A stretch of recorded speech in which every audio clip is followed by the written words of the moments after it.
What's going on, Duckers? And thank you for tuning in to this episode of the Decoy live stream podcast. The thing that doesn't have the chat is all messed up in a weird position and super small. I'll work on that. We'll figure out how to get that to look better. I think I kind of messed that up. But yeah, great to see everybody here from all these different platforms.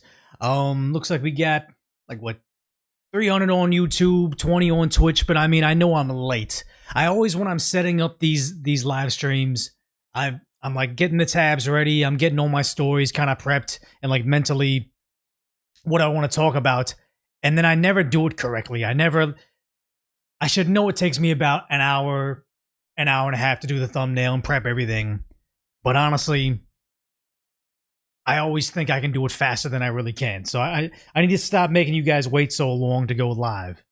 Not a tech Asian. I mean, I kind of feel like I'm a technology Asian because I got this whole show. I mean, obviously it's not the most technologically advanced show, but it's still like something that I'm doing all myself. Why is my lighting so bad? Maybe I can do it like that. No, it's kind of weird. Maybe I should shut my window. It's like daytime decoy with decaf decoy, but honestly, I feel like it's too bright. It's kind of weird. I cannot cook. No, I cannot cook. Alien hand? What? I'm a hair Asian? I mean, nobody's calling me Baldy like they do Asmongold or Tectone, but you can see right there, it's happening, guys. I'm getting old. Like, I mean, obviously this is gray. When I had the fuller beard, this was gray. I'm getting there. I'm getting there. What's up over on Twitch? I edit all my videos, Mario. I do it all myself. It's all in-house. I've hired out a couple times for decoy or decoy voice, and it's never worked out. Like, everybody tries hard. They try to do it, but I feel like I'm very particular with the way I want stuff to be. So it just doesn't work out. So yeah. Streaming from an undisclosed rooftop, yeah. Not going bold, but I want to say I'm getting there. Reciting skate Asian. That sounds like one of those name generators or whatever. It ain't the years, it's the mileage. I mean, I've kind of lived a blessed life. Like, I feel like all my friends had gone gray or gotten gray late 20s, early 30s, and I've or like lost hair in their 20s. And it wasn't until recently I got this way, you know what I mean?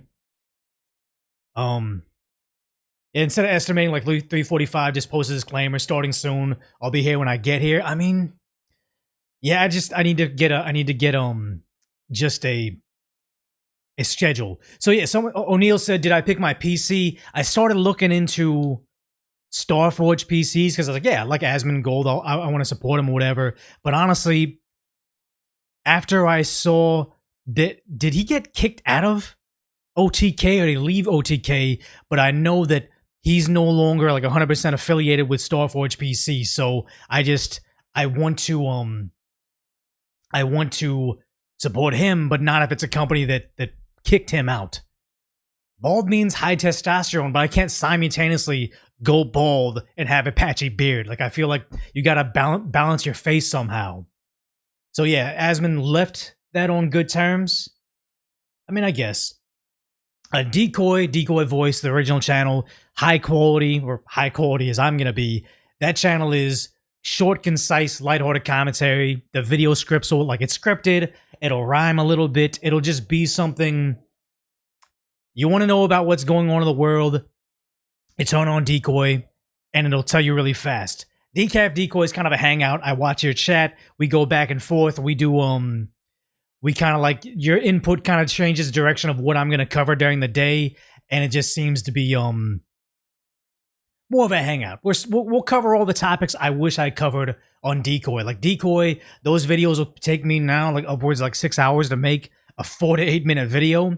Now with Decaf Decoy, if a video was 35 minutes long, it took me 35 minutes to prattle on and maybe an additional 10 minutes to chop it up, and then 10 minutes to do a thumbnail and upload it. So it's pretty much one-to-one video to output. My enunciation and speech patterns are pretty good in those short films. I mean, it's better. It's the movie voice. Like, I try to what is it? Today, Gregory Batoy super chatted me. My stomping ground is in the valley. Enjoy your work. God bless you and your family. Like that's the nobody talks with a movie voice all day. Obviously, I have a bit of a accent, so it's always going to be distinctly me. But oh, thank you for that super chat as well. But it'll be a little bit different. The decoy voice cadence is also who's the guy in Boardwalk Empire? Christopher Walken. It's also that cadence. Like it's kind of funny. Mr. Movie Phone, Movie Tone. Yeah, that's pretty much what it is. You know what? I'm thinking it's so bizarre because I have a window right here. It's splashing me with light on this side, so maybe I'll do the BRB thing, or maybe I'll just have you guys still on chat. I mean, I guess we'll put the chat back on screen. Yeah, the chat on screen, that's not correct. Should it be like this? Or should it be bigger? And also, it should be like, what am I doing wrong with the chat and why does it look bad? What the heck? Okay, maybe I need to. I hate doing all this stuff live, but obviously you're not watching me because I have the greatest live abilities. Maybe that's it. Yeah, maybe yeah, there we go. That's pretty cool. I like the way that looks. I will save this. Wait, no. I will save the way this looks right here. We're doing like, it's like, F it, we'll do it live. We're doing it all live right now. Actually, did it save the format? No, it didn't. All right, so let me adjust this chat over here. Boom. Cool. So we got the chat set up better, but also I'm definitely not a tech Asian. Also, I wonder if I can adjust why it doesn't have a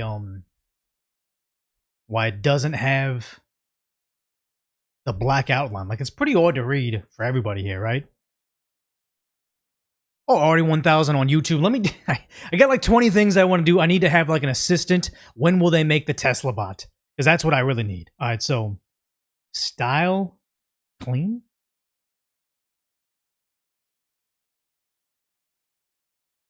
No, it didn't change it. Actually, does it change it live? I think it did change it live. Oh, that's pretty cool. So I wonder.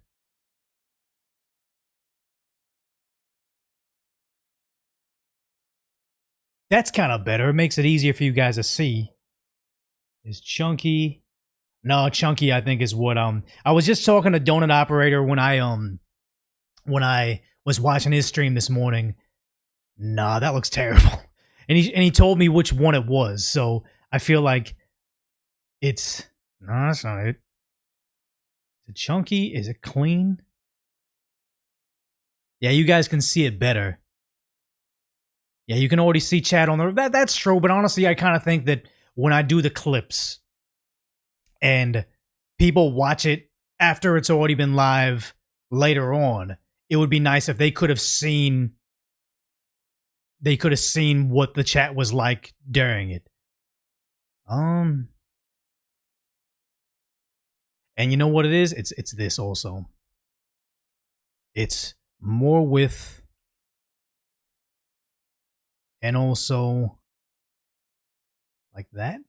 Like that. I think it's like that.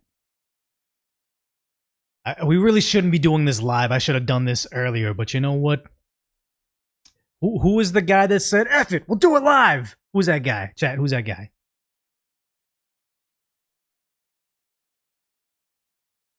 Make the background black? Am I in chat? Bill O'Reilly, yeah, Bill O'Reilly. It was decaf, yeah. I can just full Bill O'Reilly it. So yeah, that looks pretty cool. The chat's over there. You know what? Let me fix this. Maybe if I make the room darker, you can see that better.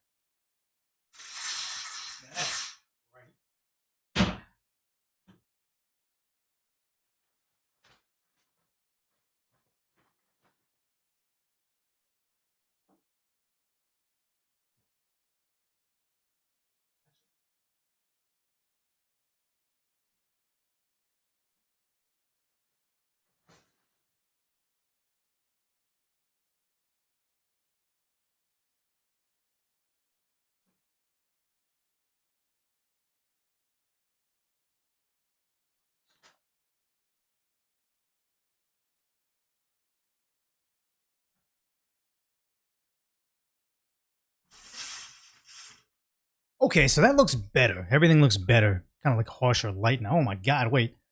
I'm like getting blinded by something. Like probably when I looked at the sun out there.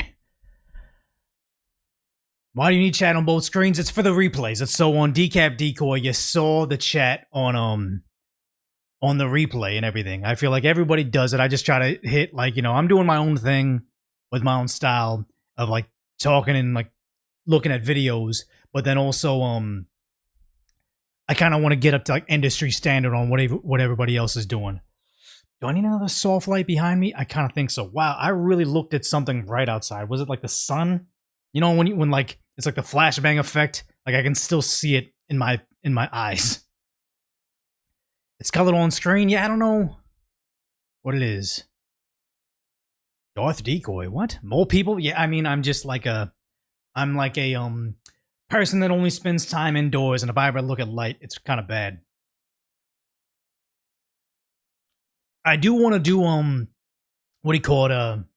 No, my area's not covered in snow. I'm still in Southern California. I moved, but not that far. I'll cut the super chat. I'll look at the super chats end the show. We usually just talk about that at the very kind of like a part of the chat at the very end. So we'll do that. Oh wow, yeah, 1,200 over on YouTube, 91 over on Twitch. Yeah, I was always kind of hesitant to stream during the day. Like I figured I could be like a nighttime show. Like when I used to stream a lot on a Decoy Voice, it would be because I had a regular 9-to-5 job, come home, get some food, and I'd be streaming at like 7 p.m. or 8 p.m. And then I'd catch everybody that stopped watching Timcast IRL's free version, and then we do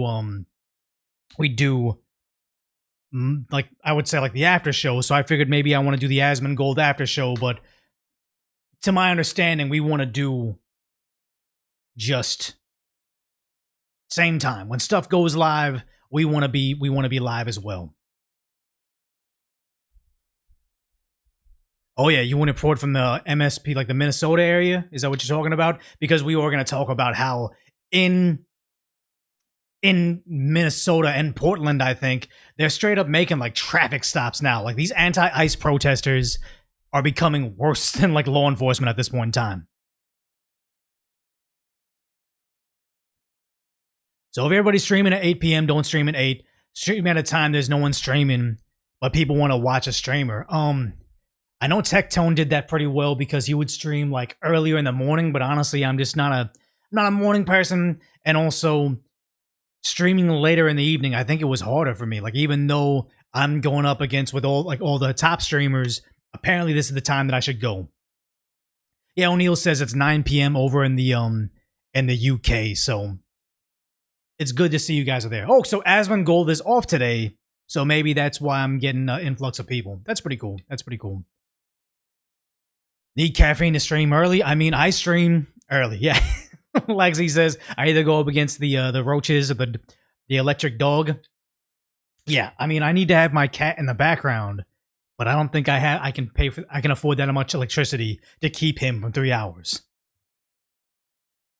Asmon who? Never heard of him? I mean, yeah, it's pretty cool that I'll have some fans that don't watch him as well. I feel like you either know me because you also watch Timcast, or you know me because you also watch Asmongold.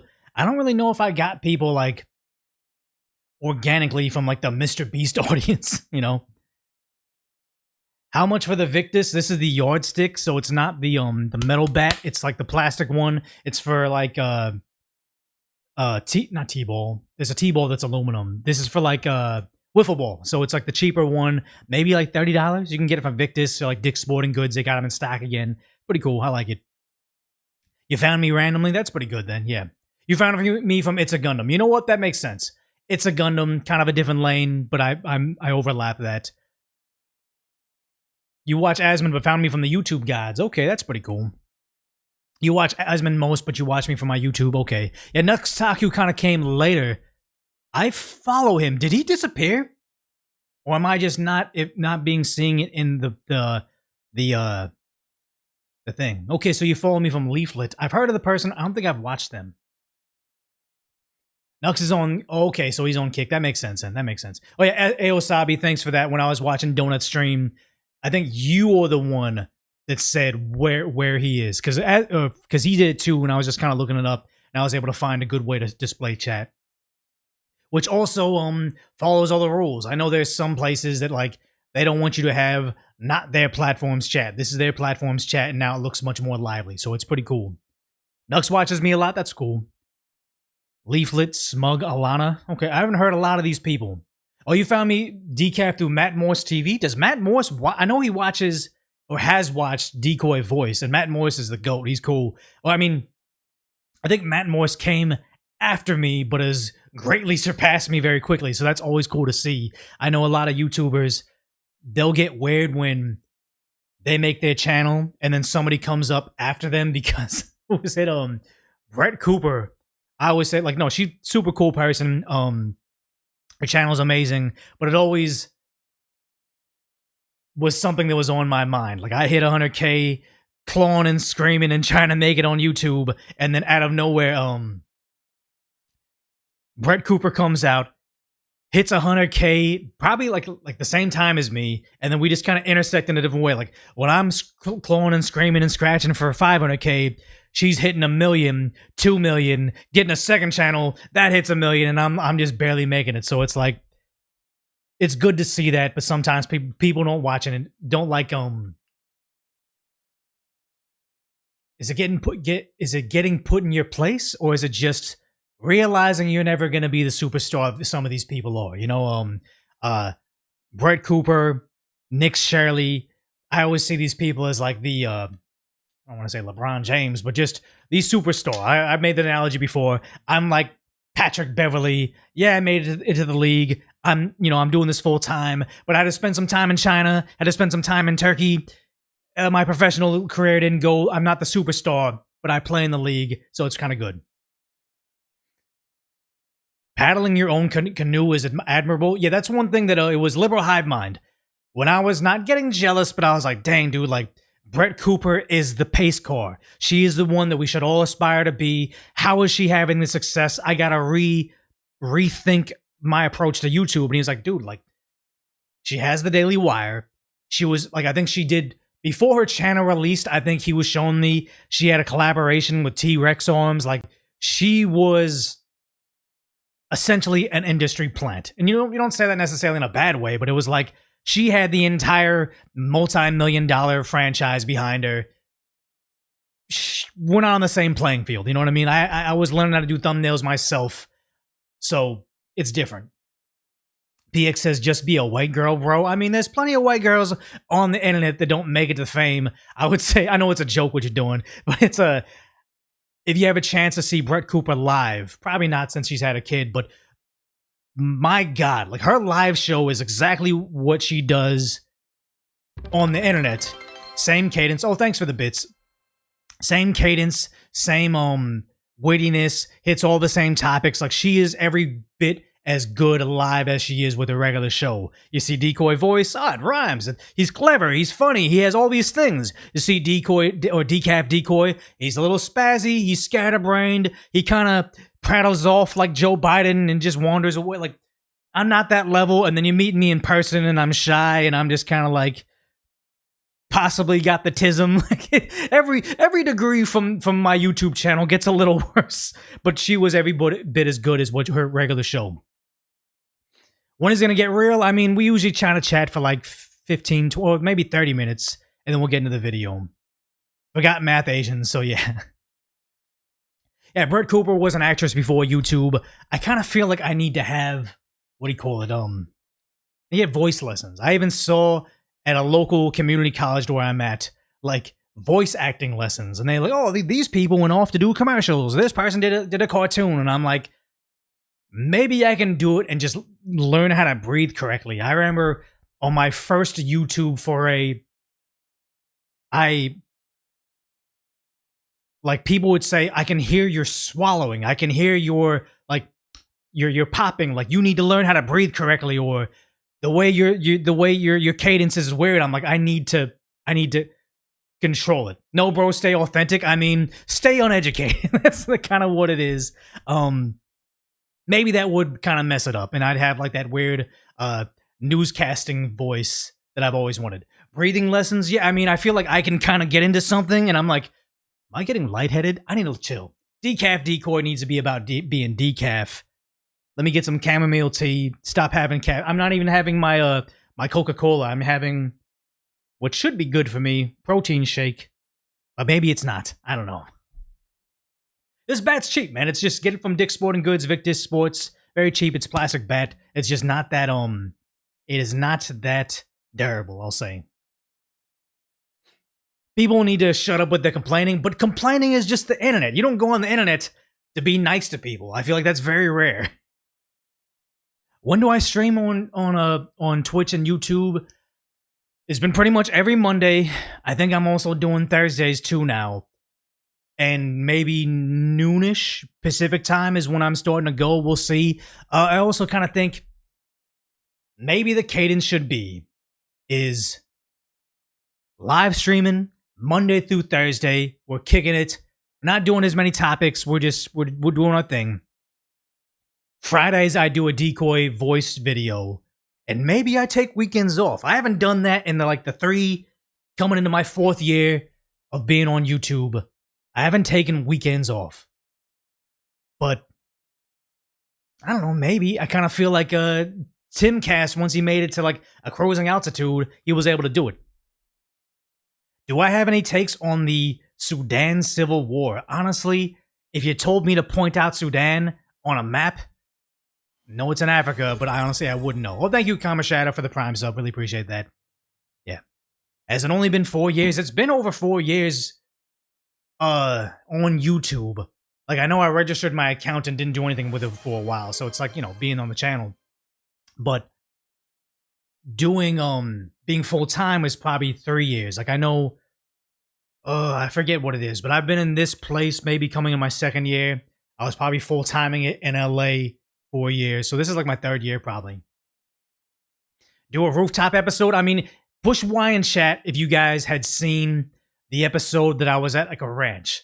When I saw Tectone, he started doing videos outdoors and I'm like, I need to touch grass. So then I did one video with one of those little tiny mics and I was just a regular video, but every single time I popped away and you saw my face, I was at a ranch. So it's that was fun, but honestly, I don't know if it did it. If anybody cared, yeah. Some of you saw it. It seems like most of you did. But I mean, if you're watching Decaf Decoy, you're probably someone that watches most of my stuff. Iron Lung, is that video game? I don't know. There you go. You're saying, what got real? Is that Iran? No, dude, that's Portland. They're using mortar rounds in America against protesters. That's when you know stuff is getting unhinged. So yeah, you didn't get baited, but also that clip's 15 seconds. We'll probably live stream for 2 to 3 hours. That happens for 15 seconds. So it's bad, guys. What's my opinion about Iran? I mean, we'll do the rest of the super chats at the very end, but Iran, I think it's terrible. I think that is legitimately the protest against the people versus the oppressive regime. Everything they think that's happening in America, it's happening over there. I think they haven't had internet for 30 days now. Scary times, man. Scary stuff. Wake me up when they start using fire hoses in Portland. I mean, it's never going to happen, guys. They're never going to actually lay down the law. What will likely happen in all these places is the same thing that happened in Los Angeles. They let them riot for 2 weeks. They finally had to get control. They sent in, I think, a whole battalion of active duty Marines, and they just stood there with their shields and their riot gear. And finally, the protests went away because they started looking into who was financing it, and then they had to retreat. Here you go. Talk about looking at the files. I'll say I have a lot of stuff to say about the files, but it's really nothing that bigger accounts than me haven't already said. And every time I've covered it, not to get too tinfoil hat right now, if you watch my videos on Decoy, I'll cover it, and then all of a sudden, views will tank out of the roof. I'd rather cover the surrounding circumstances, every now and then say, hey, this is what's going on with it, but never a full video dedicated on it, or even a clip dedicated on it, because then I feel like I'm not a big enough channel to get away with talking about it without falling out of orbit. Like, I know certain channels, like friends of the channel, they can cover certain countries that if I even reference directly, you'll never hear from me. Like, you won't see me in your feed for like a week. Very bizarre stuff. Would anyone like to see all 50 states audited? I mean, Trump has been a disappointment in the sense of what they say. When Biden got in office, they like instantaneously started going after every single one of the J6ers. Trump's been in office for what? Just over a year. What am I? Yeah, just over a year. And he has yet to like mass arrests all these insurrectionists all across the country. Kind of sad. Mel Gibson wants to save California. I don't think Mel Gibson can win governor of California. I still think Riverside Sheriff Chad Bianco's got a really good shot. I think that what's his name, Spencer Pratt has a really good shot at mayor in LA. I think if Pratt takes over LA, Bianco takes over California, and all of a sudden we see a resurgence of like golden era, golden state, the left is going to lose their whole narrative of like, oh, Trump bad. It's like, no.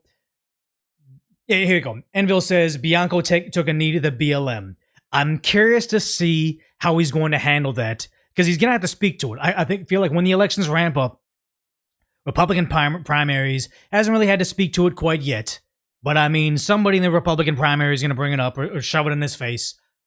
There's a definite way he can handle that and talk about it.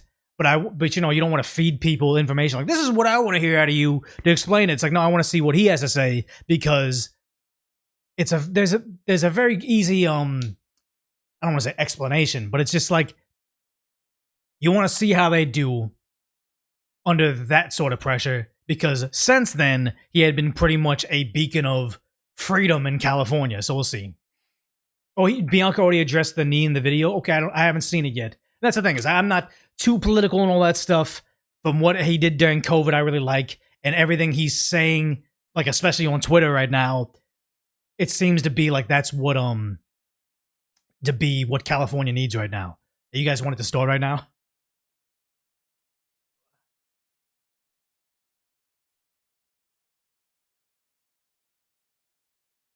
Oh yeah, Trump has more eyes on him, but Trump isn't running for re-election, so you thought this would be Trump unhinged. We don't know.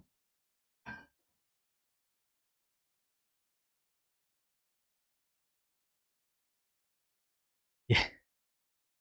I'll move out of I'm already moved out of LA. Unfortunate because I can't vote for Spencer Pratt, but I moved out of LA, not out of California. I think I'll move out of California when my nephews and nieces. Well, now we have like I have another niece that's way young, so I'll move out when they're kind of out of the area. I want to be here for like big moments, but I don't know with taxes. Me paying all these taxes this year, it hasn't been fun. And then seeing my friends that are in Tennessee, I'm like, this is how much savings you guys have, and these are the better amenities you have from your state. It's sad. Yeah, being close to family is worth it. I mean, there's a lot of taxes involved, but you're right. Being close to family is worth it. So we've been rambling for 31 minutes already. We got 2,000 people here from YouTube, so let's go ahead and get to the first topic of the day. Let's see. We always kind of check in with our YouTube. You guys are probably watching over from, you know me best from Decoy or Decoy Voice, but Decap Decoy it's a 78.4 thousand. I mean, it's not a big deal to get 100K again, but that's kind of cool. A channel with, you know, not so much history, hitting 100K would be cool. Yeah, thanks for liking the stream and everything. Yeah, California landscapes are great. I mean, it's hard to say goodbye to this weather. Like, I was just at the beach in winter, and it was like 80-something degrees, and I'm wearing a tank top, and I'm like, you don't get this anywhere in the world. You know what? Let me sit down.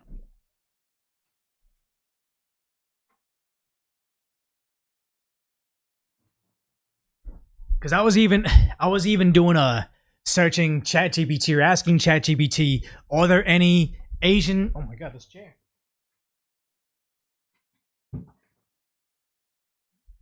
Are there any Asian countries or areas that have the temperature of California, and there's none. Where's the popcorn and cat? I mean, I would munch on popcorn while doing the video. My cat is probably just hanging out in the sun, especially since I closed this window here. He's not coming over here. Japan doesn't have, but they have seasons. Like I'm talking about like Southern California and coastal weather. There's really nothing like that. Okinawa, Japan? Yeah, no, there's too much snow over there. Tahiti? No. I'm not going there, guys. Yeah, not Japan. Possibly, where do they film Crazy Rich Asians? I think I heard a bit about that being similar, but it's just nothing. I think they get like typhoons. I don't want to deal with snow. I don't want to deal with scraping snow. I don't want to deal with the salt rusting the underneath of my vehicle. Like, I just don't like it, man. And honestly, I have a kind of a phobia because one time I was driving down the hill, like the mountains over in Southern California, and I'm just going real slow. It's icy roads, like black ice. And then I see all these cars kind of lined up on the side, like they've skidded out. So I slow down to like get around them, and then I spin out. And it's like, you're looking over the side of the mountain. Obviously, there's a good guardrail there, but I skidded out and then like lightly went into the side of the mountain. I wasn't stuck. I was able to get out real quick, but I'm like, yeah, snowy weather's not for me, man. People saying Florida's full. Yeah, probably.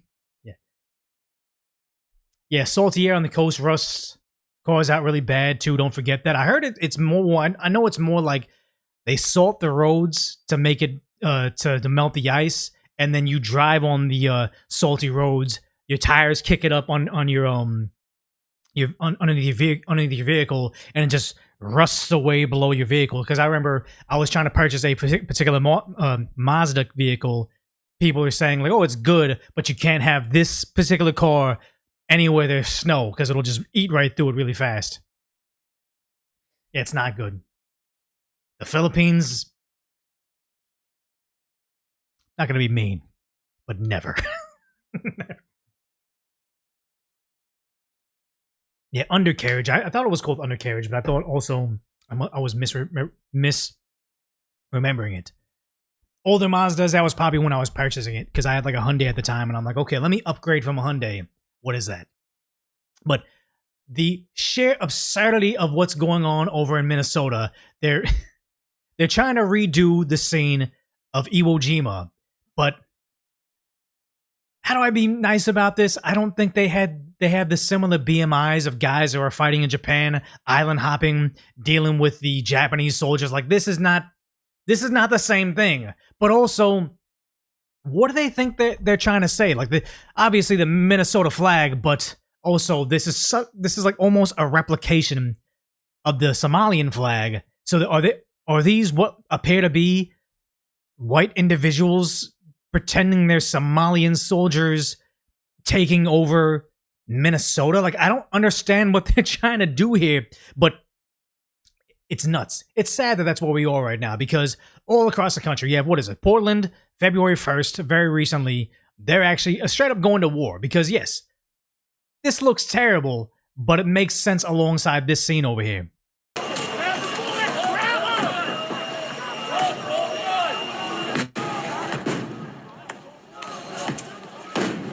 Again, I don't really see. I know that the Somalians are under controversy, under scrutiny over in Minnesota, but I don't see them getting together like this and attacking their own America's federal building. This seems to be exclusively well-to-do liberals.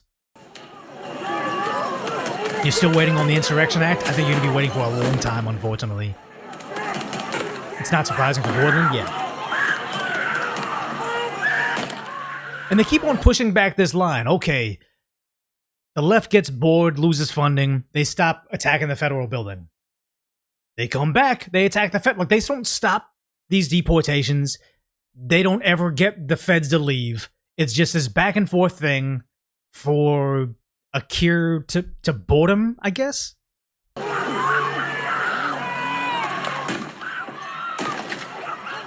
Screaming every now and then. A couple of them get arrested.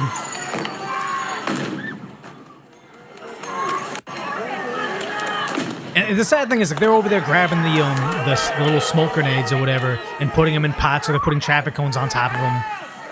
I don't think these Antifa types know the difference between a flashbang and a smoke grenade, and that's why that poor, what we thought was a girl, apparently it was a guy. That guy in LA, or was it LA or was it Minnesota? I forget. There's so much unrest going on right now, but yeah, what do they think they're gonna do about this guy over here? This isn't a war. This is just like, these guys are letting us play pretend, so we're gonna go back and forth. But what happens when they accidentally pick up a flashbang and, like that other guy, lose a couple fingers? Like, it's not worth it. More flashbangs, long fuse, it's sad. It was a guy, I believe. I believe there was another image of them, and I believe it was a guy. I might be wrong again, but...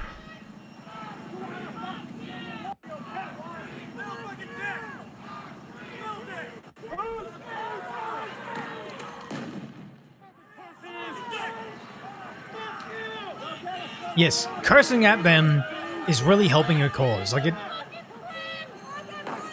And I still stand by my, the sentiment that anybody here, all these adult toddlers, if you were ever arrested at a protest, I'm not talking about convicted, I'm not talking about you have charges, I'm just saying if you are detained at a protest, like you received a dispersal order, this is no longer a peaceful protest, this is a, not unsanctioned, what is it? Anytime they say, you know what, too much protest, you guys gotta leave. If you're detained there, you should forever lose access to welfare.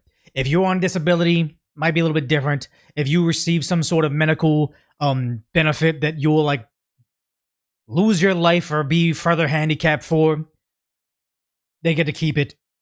But if you're on food stamps and you have enough time to protest like this, I think you have enough time to pick up a second job. I had second jobs most of my life. This should result in you losing all your EBT, your housing voucher, anything that's helping you have more free time to do this. I believe if they start losing those benefits, these protests end overnight.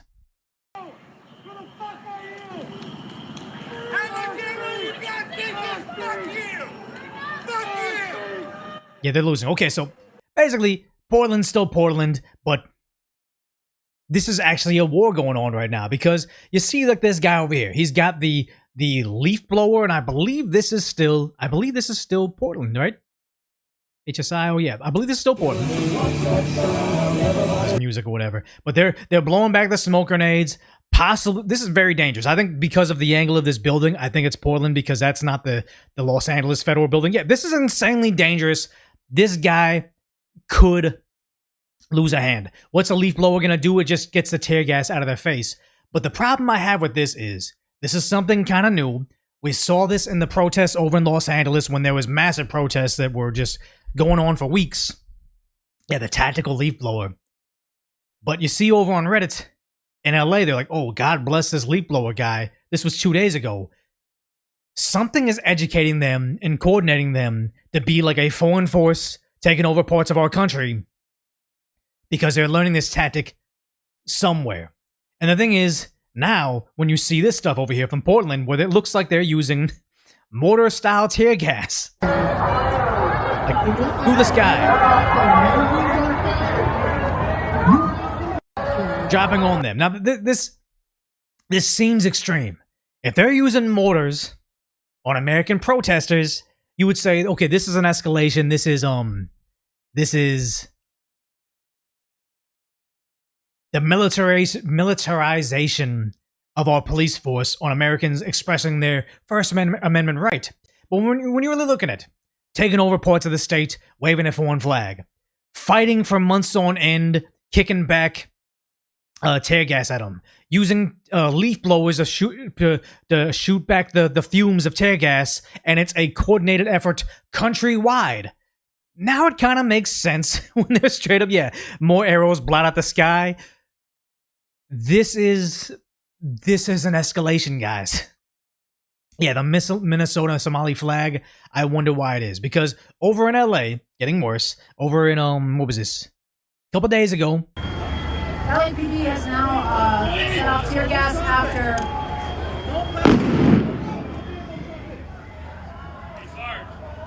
Yeah, you can see the background.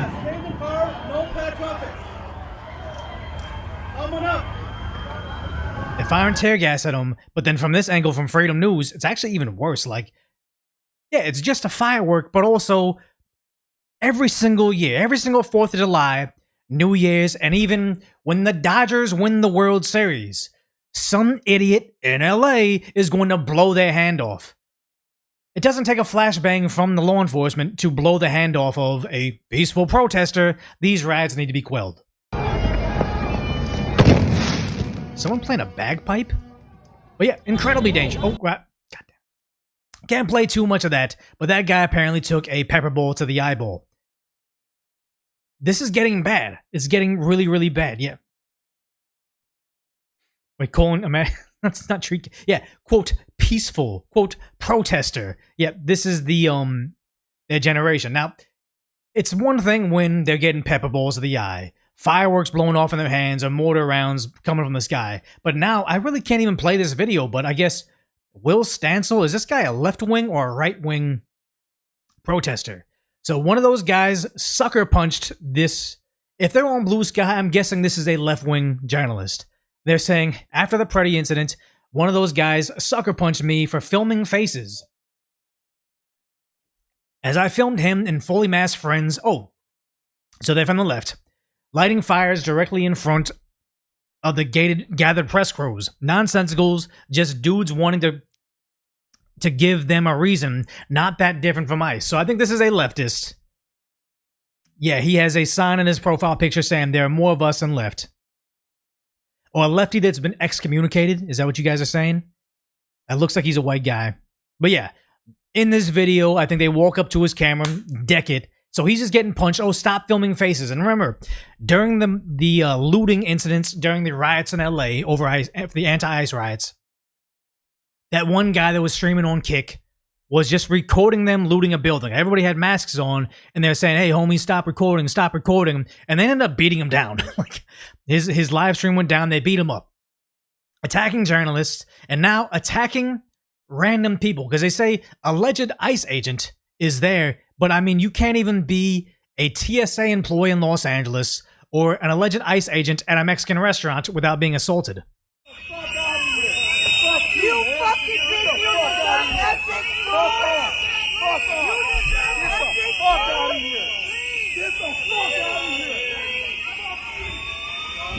And here's the thing is, I'm beginning to think this is not an ICE agent, because if a guy walked up and took his hat and threw it over there, I don't know why he wouldn't draw on him, because he's about to get taken out by this mob. Seems like things are escalating. Yeah, the GTA mod from Minnesota, you're looking at it right now. This is the AR, the augmented reality GTA 6 in Minnesota.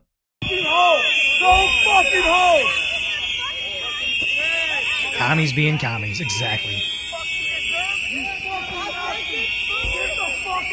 It is the thing. Someone said, oh, there's a TSA employee, so they didn't like that. It's like, I don't like TSA as much as the next guy. It seems like some of them power trip and some of them are chill. It's just the luck of the draw. But I don't want any TS employees to be heckled on the street. Like, I had a TS employee I felt like was kind of sus when they're like, you have a Nintendo Switch in your bag? And I'm like, yeah. So like, okay, we got to take out your Nintendo Switch, and then took my bag to run it through the machine again, but like around the corner where I couldn't see him, and then like rifled through my bag and then ran it again. And I'm like, I flew one way with my Switch inside my bag and it was an issue. And now you're making a big old thing about it and like taking it out and going rifling through my bag. And I'm like, okay, whatever. It's like, I didn't like that TSA employee, but I don't want anything bad to happen to them. I'm not going to yell at them in the street and say, oh, you're evil or whatever. Like, cool, they're doing their job. I'm grateful for it. This is nuts to me.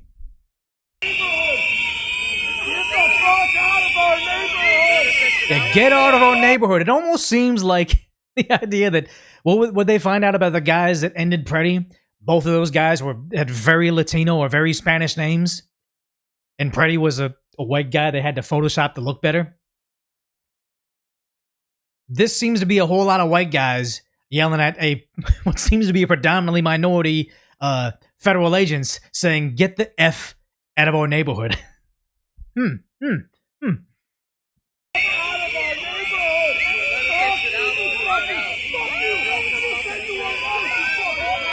This is everything they told us the right was going to be about minorities. And now you have the leftists shouting at minorities, F you, get out of my neighborhood. Where's your identification? Same thing. Low IQ behavior, yep. All the whistles. And here's the thing, if that was a federal agent, he assaulted a federal agent, he should be arrested. If this is just a regular guy living his life outside a Mexican restaurant, they doubly need to be arrested because they're attacking just randos. Yeah, they were the original racists. It's true.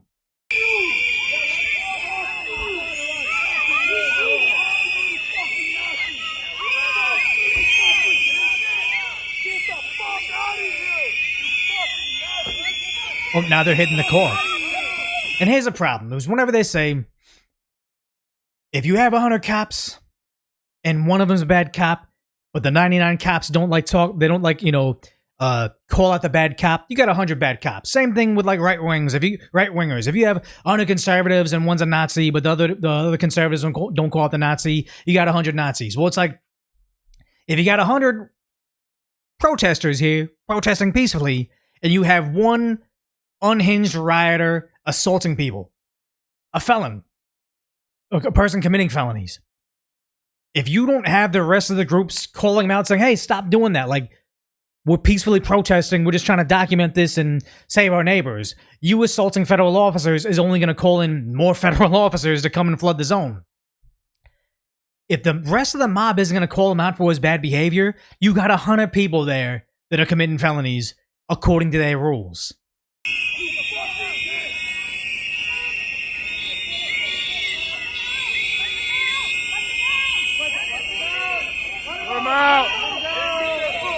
It's like they want to keep the community safe by saying, give us the identity of these potential federal agents inside our community.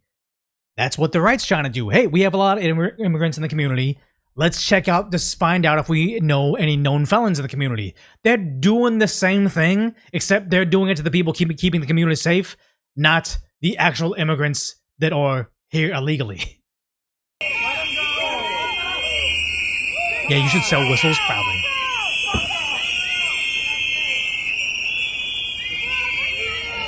Yeah, they think they did something here by pushing these guys out, but the sad part is, it's not even the only one. Like, this guy right here. Wait, is this the same restaurant? I thought these were separate videos, but looking at this, not only did they yell at the car, some lady attacked this guy. Like, look at this is bad. Get the fuck out! Get the fuck out of here, you fucking Nazi! This poor guy, he's just got his drink. This guy's got his drink. The idea he just sat there and took it makes me think he's not an ICE agent. Because this person really thought they're doing something. F your coffee because, what? Like, nonsense. They really thinks they did something. If this was a federal agent, I hope they end up in federal prison. This person ends up in federal prison. If this was just a regular person, I'm not crossing my fingers or holding my breath. But this person deserves charges if this is just a guy going to a Mexican restaurant. And here's the problem is, it's going to impact the business of this Mexican restaurant. They're trying to keep them safe. Well, obviously, these alleged ICE agents didn't arrest anybody there. And the right isn't going to want to go to this restaurant anymore. Anybody just trying to go to this restaurant doesn't want to, any masculine male doesn't want to be accused of being a federal agent, so they're not going to this restaurant anymore. They probably put on their ICE tracker things. Oh, ICE was here, so illegals aren't going to want to go to this restaurant. Like, they're tanking the business here just so they can feel good about themselves, post some videos on social media. I fought ICE by committing some felonies. Harming the ability to catch criminals, harming their ability to serve customers. It's all bad, but they don't have that type of foresight.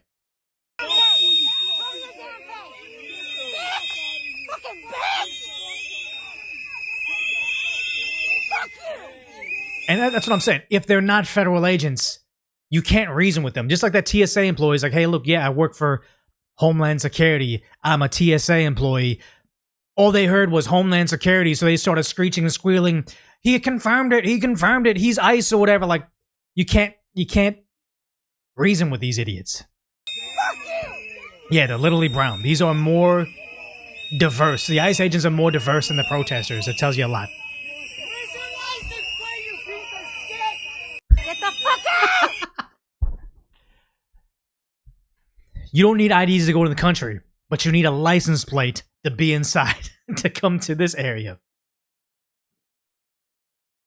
And organized mafia tactics. This is insurgency. We've seen it in plenty of other countries, but it's crazy because now they're actually setting up apparently blockades of who's going around our area. They block it, check your IDs. This is more than what ICE is doing, but they don't see the irony.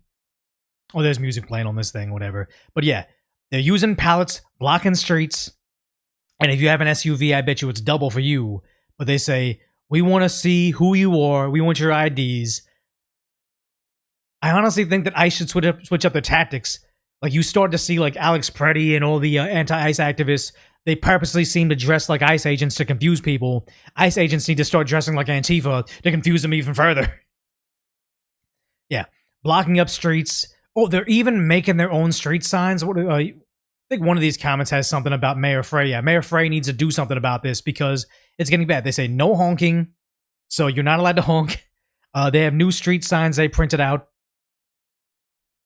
Oh, for the roundabout that they've built because they're in the middle of the street. This is incredibly dangerous. Yeah, checkpoints and everything. Geez, it's really bad. Where's Bruce Lee when we need him? Bruce Lee wasn't doing anything about this. I think Bruce Lee was like 5'8", and when it came to actual combat, it wasn't gonna help. Gestapo tactics, exactly what that is. But yeah, you're seeing this from the Daily Caller. It looks like they're doing straight up traffic stops over there, and it's getting so bad. Like, this needs Insurrection Act now. Everybody keeps on calling for it, but it's I think we need more than that at this point. Yeah, he's just our Somalian Uber driver, man. Wait, who's recording? Hey, how's it going? Wait. This is straight up like a traffic stop. You said his license plates are ICE? Doing good, yeah. I was just saying it. So they accuse you of having a ICE license plate based on nothing unless they actually have access to the real-time access to the DMV. No. Looks like in our system, your plates came up Our system. Yeah, show me your papers, please. This is bad, guys. as an ICE plate. That doesn't seem like it's the case, but I just wanted to come through and see what was up and talk to you, see how you were doing. Or else what? What if he straight up says, yeah, I'm ICE? The fuck you gonna do? Like, how does this escalate? This is all performative, but it's getting to a scary level. Masked men, what do they always complain about? Like Walls and Frey. They're masked men, no license plates, no IDs, they're untrained, like all of the above. That's exactly what the left has become. Okay, I wouldn't know about unlawful detainment because there are things like citizen's arrest, but I mean, it doesn't really seem like this is within the scope of the law. Yeah. I mean, he's clearly Somalian. Yeah, totally. Yeah, he's got a radio.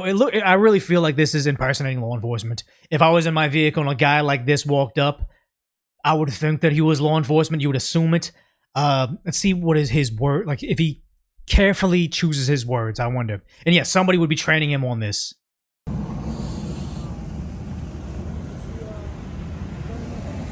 Oh yeah, well, glad to hear it. What's your name? Identify yourself. What? Whoa. This is not good, guys. Ali, nice. How long have you guys been out here today? Are we good though? Yeah, we're good. I do want to ask, what's the system you guys are using out here? I mean, because it's obvious that was wrong, right? I mean, the guy was just a Somalian Uber driver, not Well, ICE. the thing is, ICE, they're renting a lot of cars, but yeah, Wait, so Somalian Uber driver, okay. Federal Somalian Uber driver, you know nothing about. That's all we need to know. Kind of racist on their end. Federal agent enforcing the law. That's who we want out of the community. And then again, what are they going to do about it? Blow their whistles? It's never worked before. we'll take this off the list. Yeah. The list? Who y'all with? The list? What? We're honestly just from California. just independent photojournalist. Name's, Okay, do y'all have like a Twitter or something? Oh, now he's gonna ID him. I need your ID. I need to check out your background. Good lord, freedom of speech is going over there. Lawfulness is going over there. Yeah, I'm thinking Insurrection Act. Ventura. Jorge Ventura. All right, cool. Thank you. How long has it? Oh yeah, good. I think Jorge Ventura got attacked, if I'm not mistaken. It was either him or Jorge Ventura or who's the other guy? Is it Brendan Gudenschwager? It's not him. Maybe somebody in chat knows. There was a guy that we follow a lot. Does really great journalism. I think they tried to pull him from a vehicle. I think they did end up going after him. Has this been set up, man? Like, you know, the images of this are going viral online. That's what we came. I don't know if you know if they're going viral. But. Yeah, no, I heard that. You know, people are people saying that, and you know, a lot of the neighbors support what we're doing. So happy to be here. You know? A lot of the so here's the thing: is they live in such a bubble. They think all the neighbors support it, not knowing most people voted for this. Maybe not in Minneapolis, but most people want what's going on. I'm sure the victims of these criminals and the actual taxpayers do want these individuals gone, especially if they're defrauding the system. Because on our Signal chats and on Reddit and on Blue Sky, they support us. Now we represent the majority. I think that we pretty much settled it saying we want law and order, we want law enforcement, we want the local cops. Like we give them the ability and the authority to carry out our laws. That seems to be the general consensus. Not you that has way too much free time to go out there and say, we're cops now. Has local law enforcement said anything? Not that we know of, no. But look, I gotta get back to this. I'm not trying to do no interview, all right? Oh yeah, ICE out, MSP. Again, they made up their own street signs. They built their own roundabout. Incredibly dangerous. He's saying, I'm not trying to do an interview, but I have the ability to stop random drivers from getting to their destination. You think that's a class 6 felony potential, depending on the jurisdiction, otherwise a misdemeanor? I mean, it's Minneapolis. It looks like they're violating local laws, so I doubt Minneapolis is going to prosecute them. Yeah. Street sign from Dr. Seuss? Exactly, yep. But it's insane because it's not only just, oh yeah, we're going after regular people driving around. This is probably, this is California. They're going after some random old Asian dude. I think these are the kids that ditched school. They're cursing him. They're pocket checking him. It looks like they just decided we have a mob. There's lawlessness. There's a defenseless Asian man that it looks like he's wearing the keffiyeh, or I don't know how to pronounce it correctly. Not on purpose, but it looks like he's wearing their garb. He thinks because he dresses like them, he's protected from them. But no, they decided there's lawlessness. We decided to turn on you. They're pocket checking him. Looks like they're going to rob him just because law enforcement is not there to protect him. Yeah, I'm on your side. They're robbing him. Nothing he can do about it. He's like, and he's shrugging his hands. It's like, too many people just assume safety is a given. It's not. Safety is like the most unnatural thing to, oh, thank you, Donut Operator, for raiding with, 830 people? 23 people? That's awesome. Thank you. But too many people just assume safety occurs in nature. It's not. It's the most unnatural thing to happen. The idea that you're surrounded by all these individuals that just decided, let's rob this guy because he can't do nothing about it. Because if he turns around and starts fighting him, 1, he's going to get jumped. 2, he's in California. He's going to jail forever because of unfortunately, the racial dynamics of what's going on here. So he is just thinking he's an ally. I'm going to go to the anti-ICE protest with my keffiyeh. I don't know how to pronounce it correctly. I'm sorry. With his keffiyeh to march against ICE, only for himself to get robbed by these individuals. It's sad. Yeah, you catch dinner or you wore dinner, you found out. Yeah. They all laughed about it. They thought it was funny. It's one thing when these anti-ICE activists just pretend they're the police. It's another thing when these so-called anti-ICE activists just pocket check you and rob you. It's sick stuff, but all for what? They're not stopping immigration raids, because where is it? Do I have it here? Yeah, they're not stopping these immigration raids. You see over, what is this? Hazel Park, Michigan. They're raiding these ICE facilities, not ICE facilities, Amazon facilities en masse.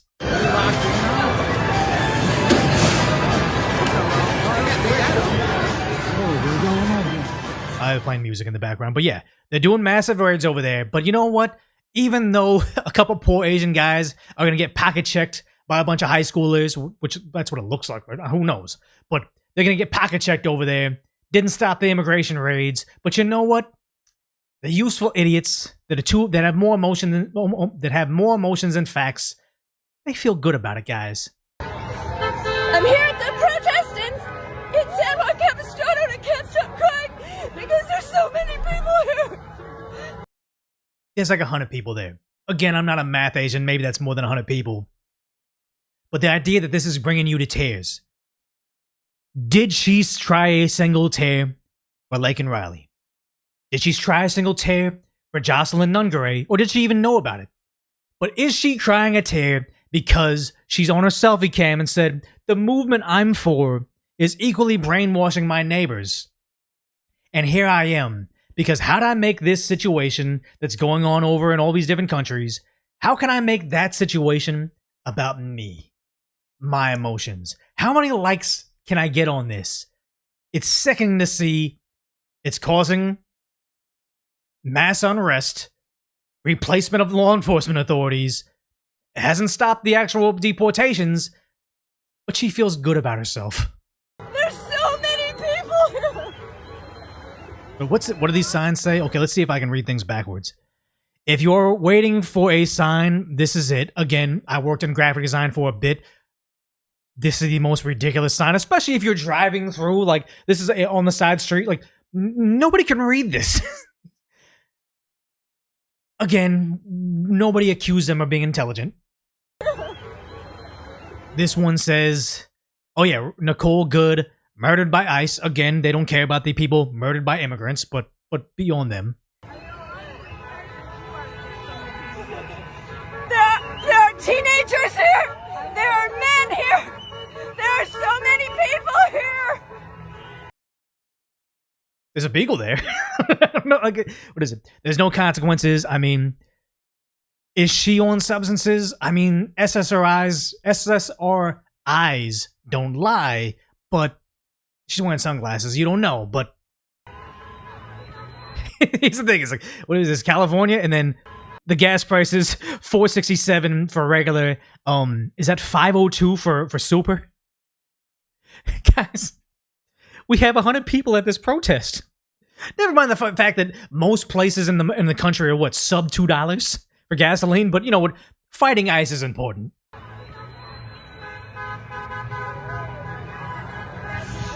There's been a shift.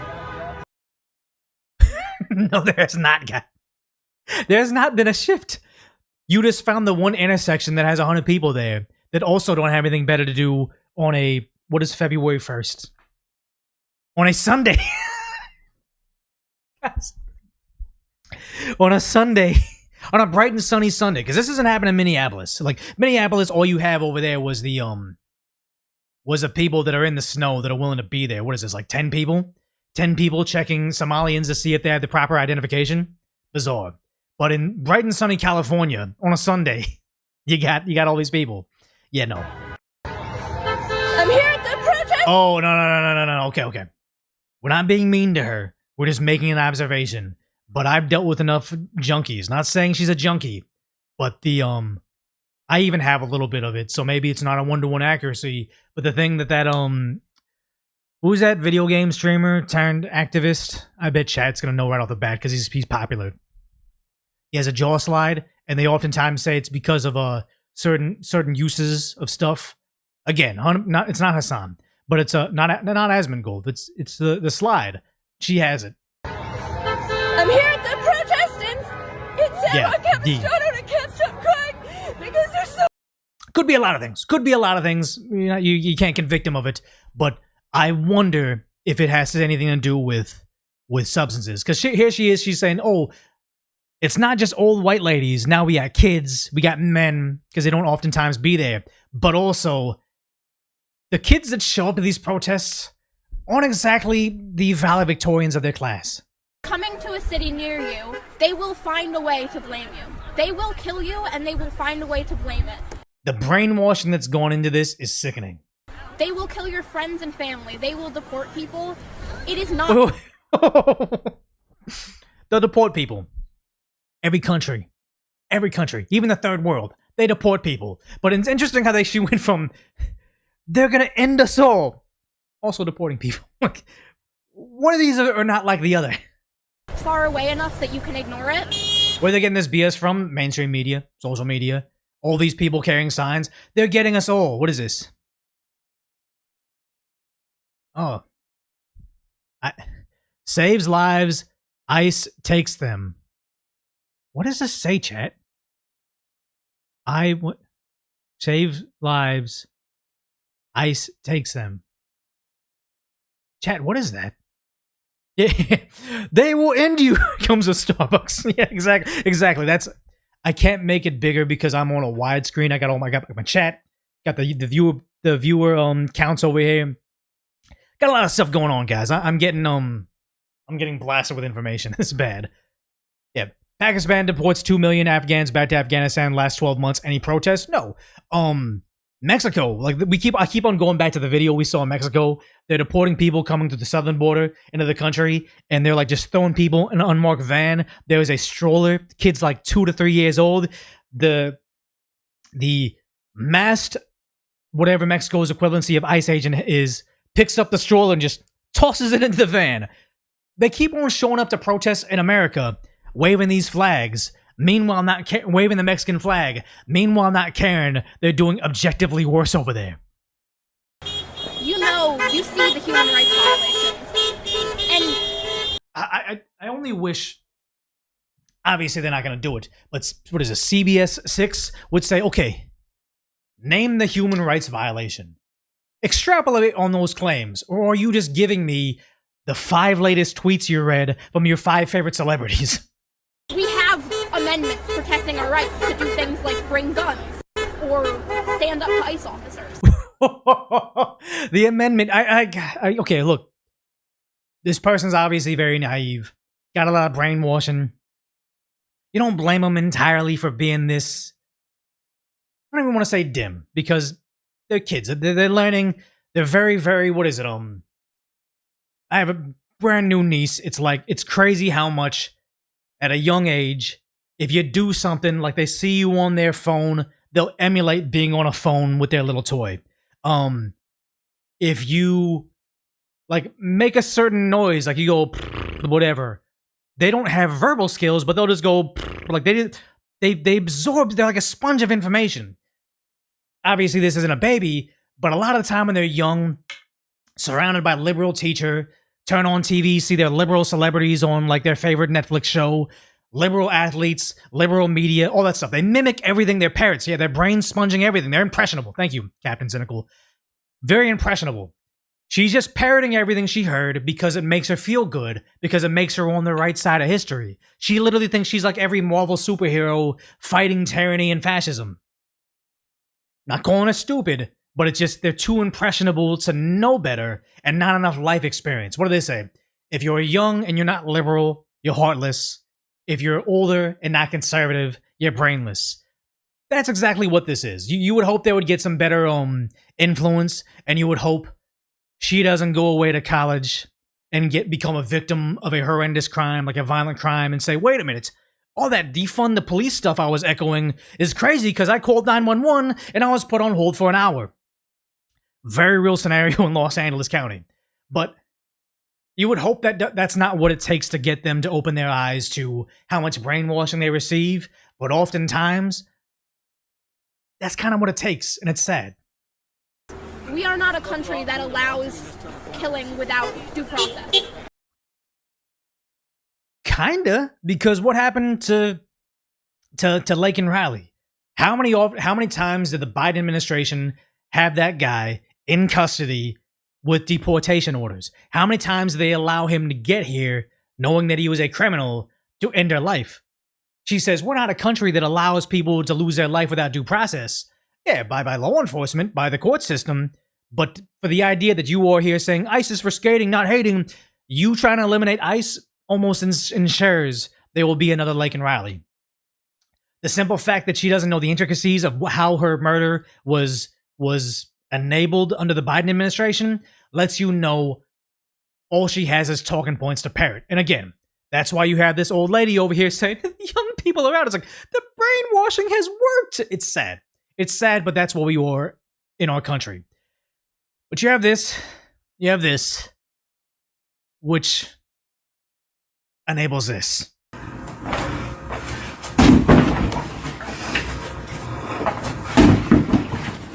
I'm learning a lot, guys. Can I fight fascism now? Hey, that was a pretty good kick. You know what? That was a pretty good kick. She got all the ice cubes in that last move. And here's the thing: is like, at least she's getting exercise. Yeah, again, I'm not gonna hate on someone that is like, you know, doesn't have their BMI where they want it. You're not gonna body shame them, but you're also not going to be so delusional to say, at that level of fitness, I don't think you're gonna be able to fight fully kitted out ICE agents. They're out there. They got all the tear gas. They got the mags. They got the AR. They got everything. You learning how to kick a completely static punching bag isn't going to help you fight ICE.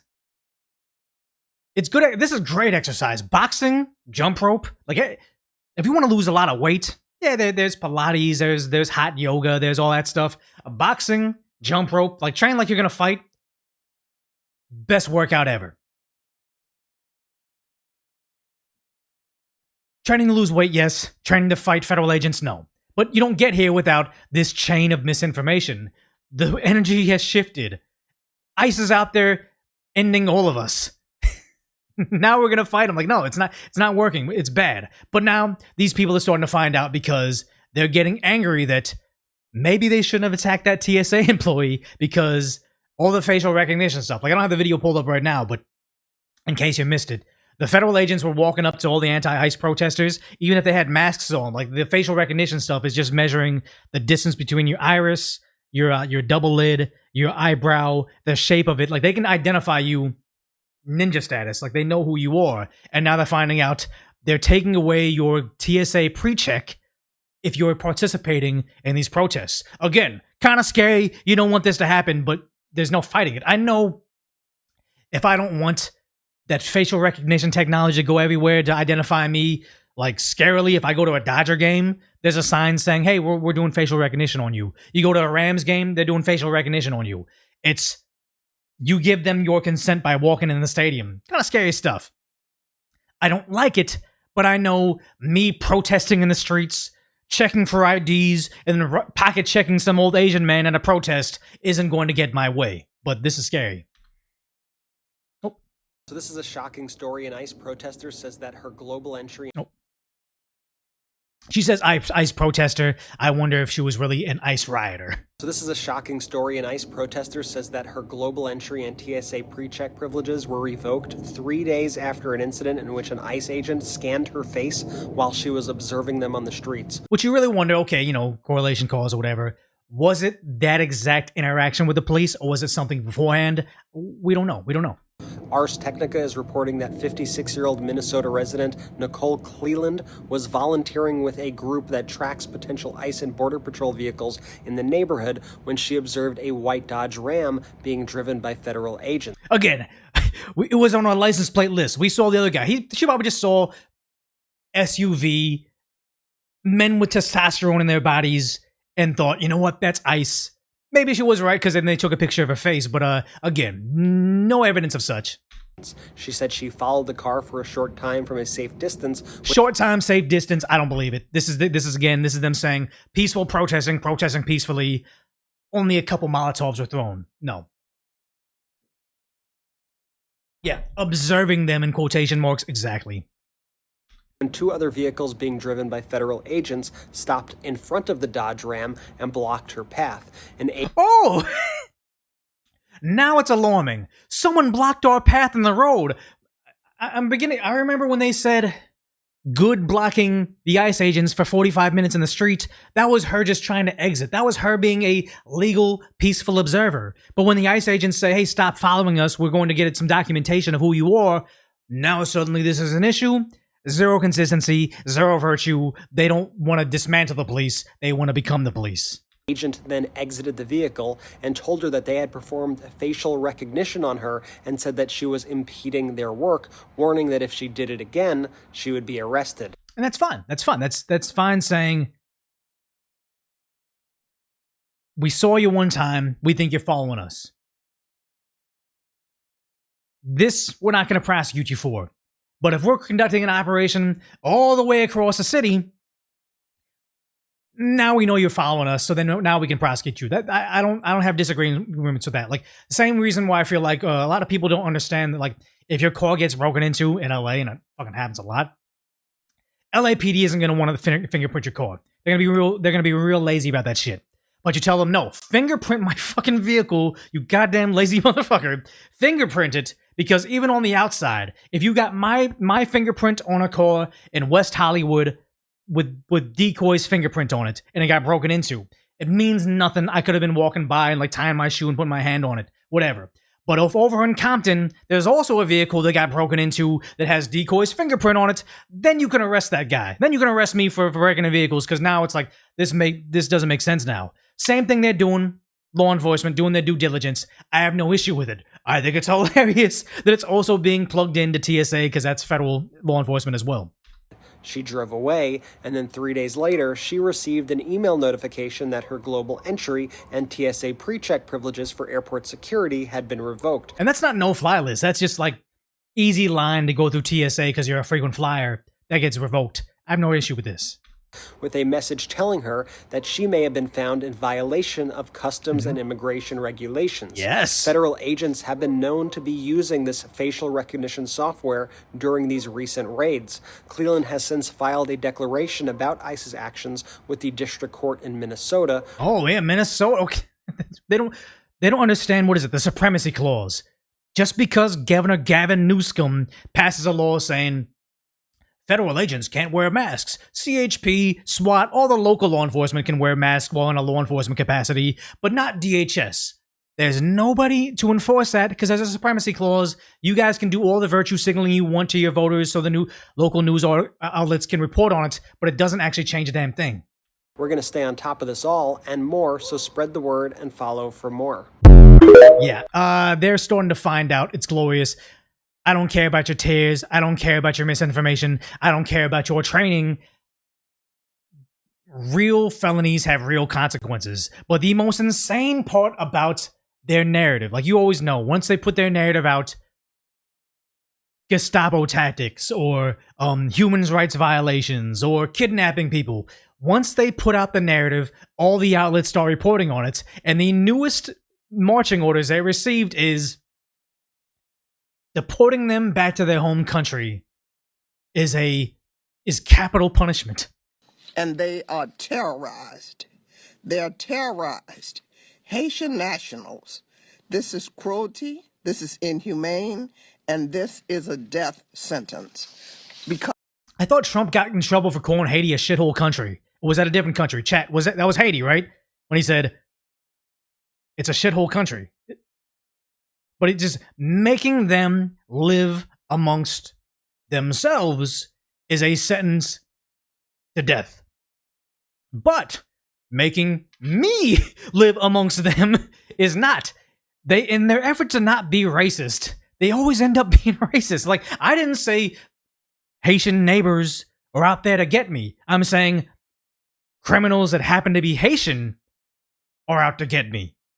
We can deport criminals without saying living amongst them is a bad thing. Again, so racist, they don't even realize it. Oops. Because we already know the consequences. Because in Haiti, there's open warfare and rape. There's ravaging violence against women and children. And it's not the continent and the country. It's not the earth in Haiti that's doing it. It's the what? People do this, right? It's not.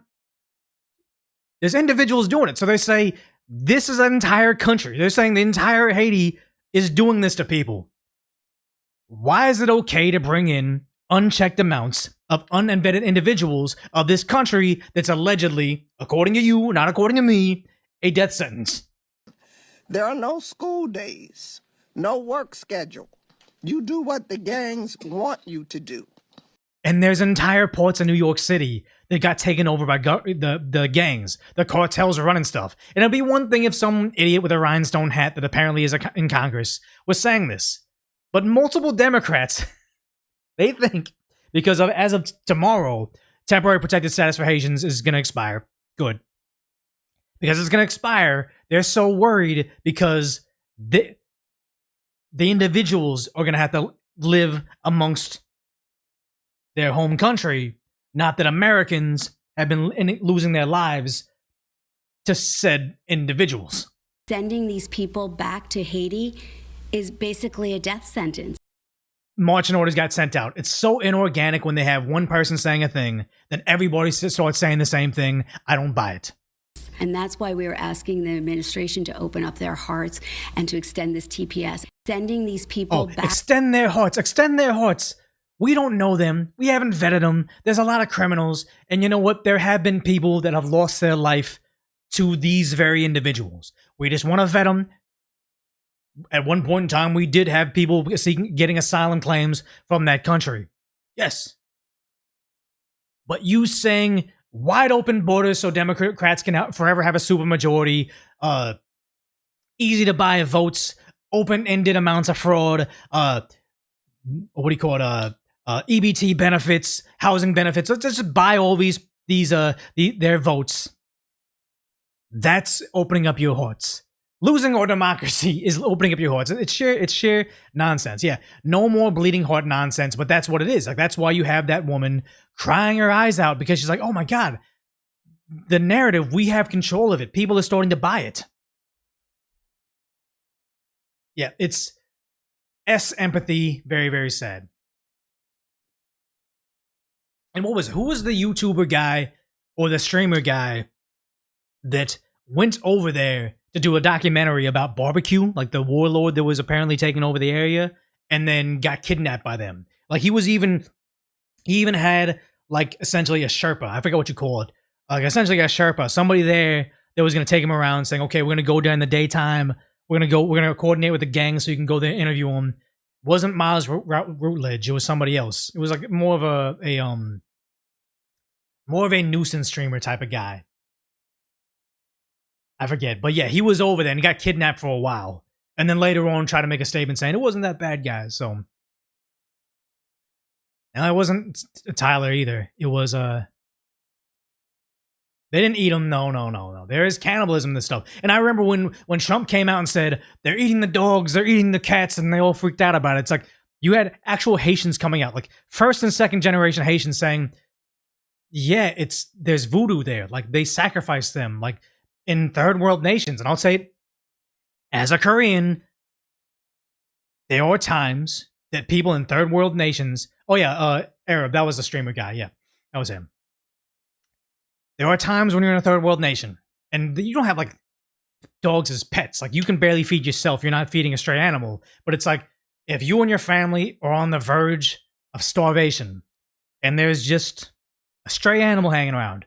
Yeah, it's a meme. Chinese people and Koreans and Filipinos eat it. But it's like it has been known to happen in abject poverty. If you're going to choose eating the dog you see all the time, or you're going to choose you and your entire family perishing forever, people oftentimes are going to choose to eat. It's messed up. But it happens, unfortunately, you know? What happened to chat? The heck? Chat just died. Interesting. But the thing is, like, people do it in abject poverty. They eat it. And also, what do you call it? Voodoo, they sacrifice cats. So it's like people saying, no, I'm from Haiti. They kidnap the cats. They do terrible things to them because they believe in this stuff. Like the light-skinned decoy that we had on the show talks about in Nigeria. It's like, you go to the witch doctor. You get sick. You go to it. Like there's in the third world, there's some pretty backwards, antiquated mentalities out there. It's not because they're bad people. It's just there's cultural differences. The idea that they just want to think they're better than us because they're from another country. They're more liberal, socially progressive than those evil conservatives in America. It's like, no, they're more backwards and religious and traditionalist than conservatives, and they just don't know it. Yeah, witch doctors. It's legit. Yeah. And the thing is, it's sad. Like, remember you said your buddy had a dog in China during, I believe it was the Olympics? When they had the Olympics in China, they're like, okay, Most Western countries are not okay with that. Dogs are pets to us. They're not like chickens or a cow. Apparently, the restaurants over there, they didn't stop serving it. They just changed it to a different name, like a secret name, like a secret menu item. It's like, I think it's terrible, but I also think shark fin soup is terrible. I also think that a lot of things aren't. It's not good they do it, but again, I don't think Chinese culture is superior to American culture. I'm not saying we need the Haitians here because Haitians, when they're in Haiti, do these heinous acts to each other. But when they magically make it to America, they 1,000,000% assimilate to progressive American LGBT plus mentalities, and they don't learn the language, they don't get jobs here, but they're more American than American conservatives, apparently, to them. Yeah. Beef is risky to Americans? I mean, I love cheeseburgers. I can't do without it, guys. In critical situations, you will eat everything. Again, I am not judging a Haitian for having devoured an animal that I would call a pet. I don't live in abject poverty. I wake up every day and I think, what would I like to eat? Would I like nachos, a burrito, pizza, or a cheeseburger? I had a cheeseburger yesterday, so I'll have something different. I live in an intersection where I can walk to 3 different grocery stores that have every single food from every single country. For me to sit there and say, how dare people that lost the lottery and were born in a poor nation eat an animal that I prefer not to eat? It's again, limousine liberalism, always looking down at everybody else, thinking, or just being naive. Oh, yeah, we'll judge them, but again, if you were born over there, or Uganda hater, yeah, you would know. But yeah, if you were born there, it'd be different. Actually, yeah, Uganda hater, you were born there. Okay, never mind. Here I am. I'm the white liberal savior. I'm the white liberal savior in this equation. How dare me? It's weird without the music. Yeah, I mean, I feel like, should we have background music here? I think I have a playlist. Where's my thing? I think I have a playlist to have music in the background, or it's distracting because I don't want to have like smooth jazz in the background when I'm talking about serious subjects. Can you guys hear that music?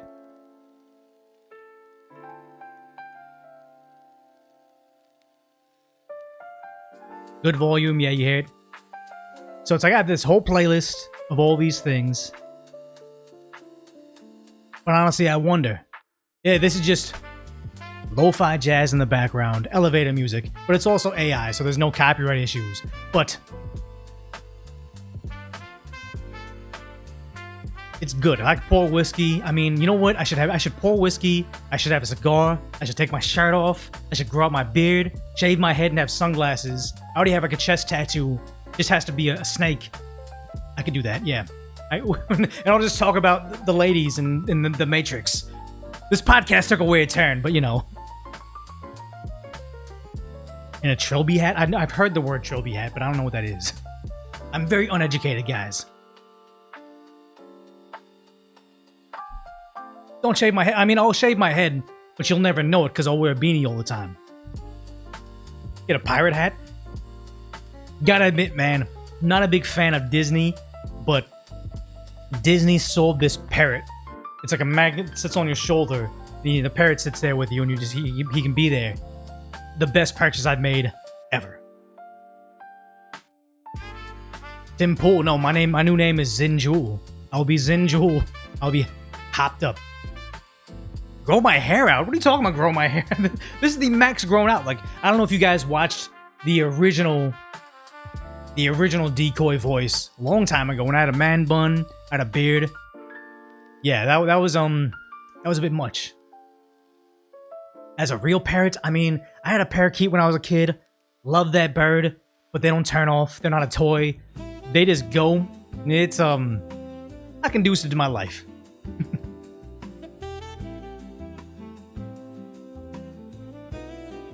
Yeah, is this chill? Is this chill? Wait, my view count 600, Don Lemon 320. Yeah, and I wasn't even arrested to go viral on the internet and get invited to Grammy parties. I'm just a guy. Yeah, I'm clawing and I'm trying to get like capitalize on essentially Hassan's downfall and be on Twitch or whatever. But then I saw Hassan got banned from Twitch, went to YouTube, and apparently his live stream had over 100,000 live viewers. The one thing I'm wondering though is, Asmon always accuses Hassan of botting his streams. Can't say, maybe it's not Hassan himself, maybe it's his fans, whatever.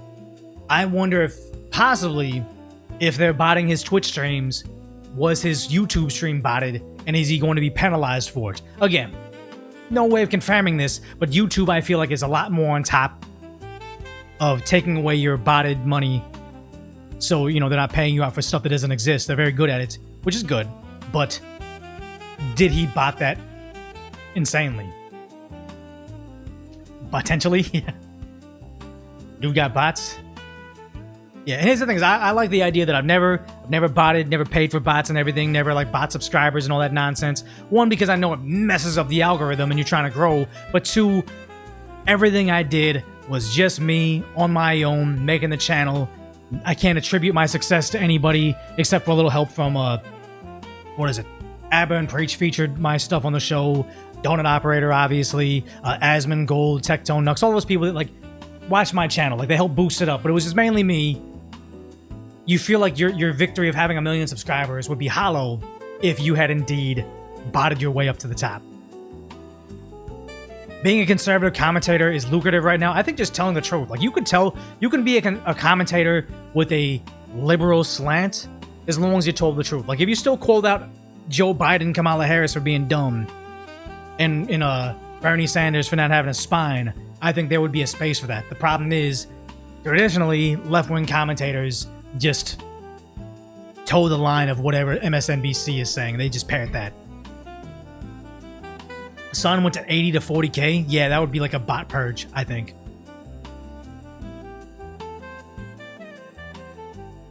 Yeah, Shoe-on-Head's not conservative and people pay attention to her. Yeah, I love Shoe-on-Head. She has really base takes, and I like the idea that I can watch Shoe-on-Head and know when it gets down to the core, she's still going to be kind of a bleeding heart liberal at the end of the day. I like hearing her perspective, so I can not be in a bubble. The same way, you should still watch, what was it, Officer Tatum, when he's like reviewing police interactions, because you know no matter what, he's going to be pro-police because that's who he is. He's an ex-cop. Like, I'm not pro-cop when they mess up. But I like to hear his take the same way I would like to hear Ben Shapiro's take on things. Like, obviously, he's going to have a slant. It's his identity. But I want to hear what he has to say, not because I'm going to agree with it because I'm an idiot, but because let's hear all the perspectives. It's a good thing.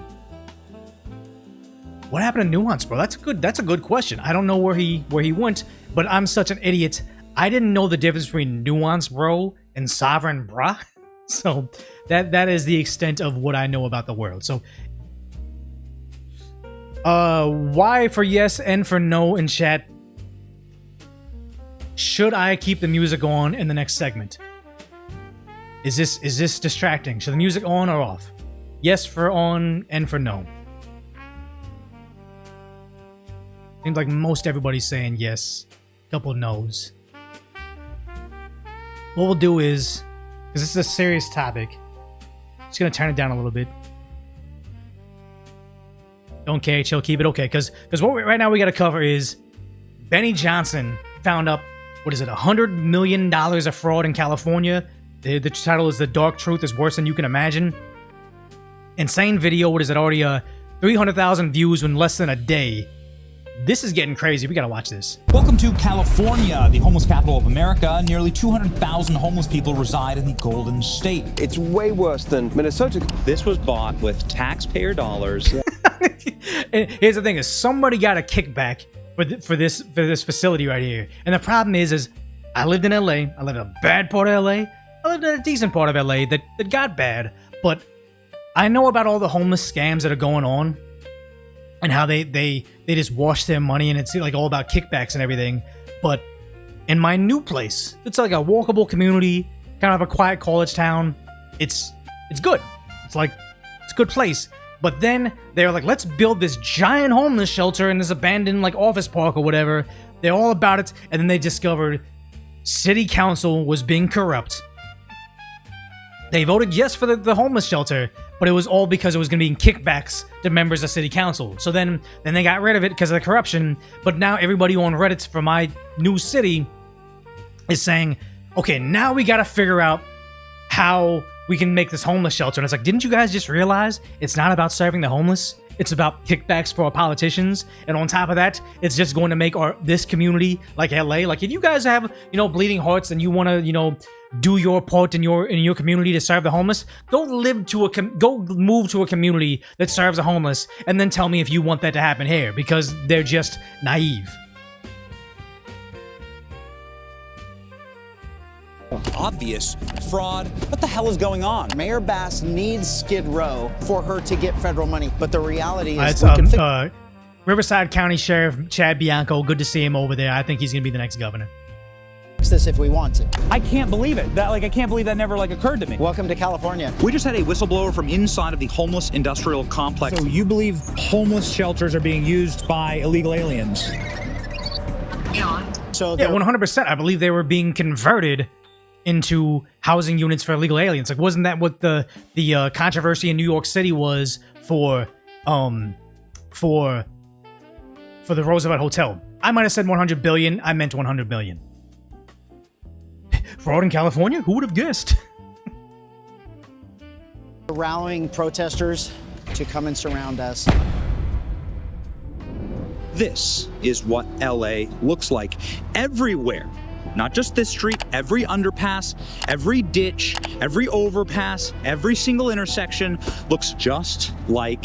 It looks like Elysium. You have millionaire movie stars and business people living in their ivory towers and abject poverty on the ground. Everywhere. Music kind of loud still? Okay, hold on. We'll just cut the music for this. This is too much. This. You have been lied to.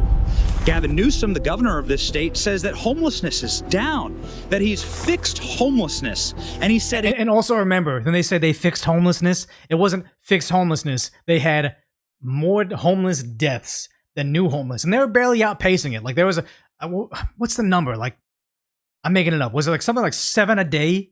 It was something insane like that of them overdosing on fent.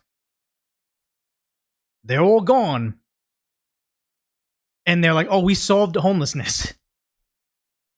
Records to make the state better. This is a lie. Here's a police officer who is trying desperately to engage with these homeless drug users in their filthy hovels that seem And this is why when you call 911 in LA, it's like an hour hold time. Like they've been here for and this is crazy. All like liberal friends that I know are flabbergasted at the idea. I called 911 and I got put on hold. I couldn't get in touch with anybody. It's like, yeah, you've been living in a bubble. Just because crime hasn't happened to you specifically doesn't mean crime isn't rampant. But here we have a squad car. It's like one of the SUVs. I'm guessing there's 2 officers dealing with this right here for the criminally drug-addled insane, but nothing for you. Years. This is a choice by the leadership of California to allow this to happen in your neighborhoods. Because it's the homeless industrial complex. You allow this type of poverty, this type of suffering, because there's a lot of kids here too. It's a travesty, but they allow this because they can wash billions of dollars to God knows where. The politicians are handcuffing the police officers, not allowing them to enforce the law. They're choosing this because people have businesses here. Look, hey, people live here. Why would they allow this? Why are those officers helpless? Because of Gavin Newsom and the Democrats in California. And in this video, we're going to unpack all of it. We're going to prove why the Democrats want to continue the homeless industrial complex. Yes. The billions of dollars spent in this state, $24 billion spent on homelessness. It's $170,000 per homeless person. and mind you, the reason that homelessness, the number went down is because they changed what they do to count the homeless. It's like they just juking the stats. They didn't make robberies go down. They just started to take reports of robbery and break them into smaller crimes. Like I'll tell you it all the time. One of my employees got robbed at knife point in the parking lot. Calls 911. The police take the report and they say, okay, so what happened was the guy took your stuff. You tried to get it back and he pulled out a knife and said, back off. so my employee backed off. That is a armed robbery at that point in time, right? They broke up that single crime into 2 separate police reports, a petty theft report and a brandishing report, because they said, well, the theft happened here, you chased him a little bit, and the brandishing happened over here, so we're making that 2 incidents. So it's not a Twix bar, not a Kit Kat. Here's 2 misdemeanors instead of 1 felony. That's how they juke the stats for crime. When with the homelessness, they say, we want homelessness to go down.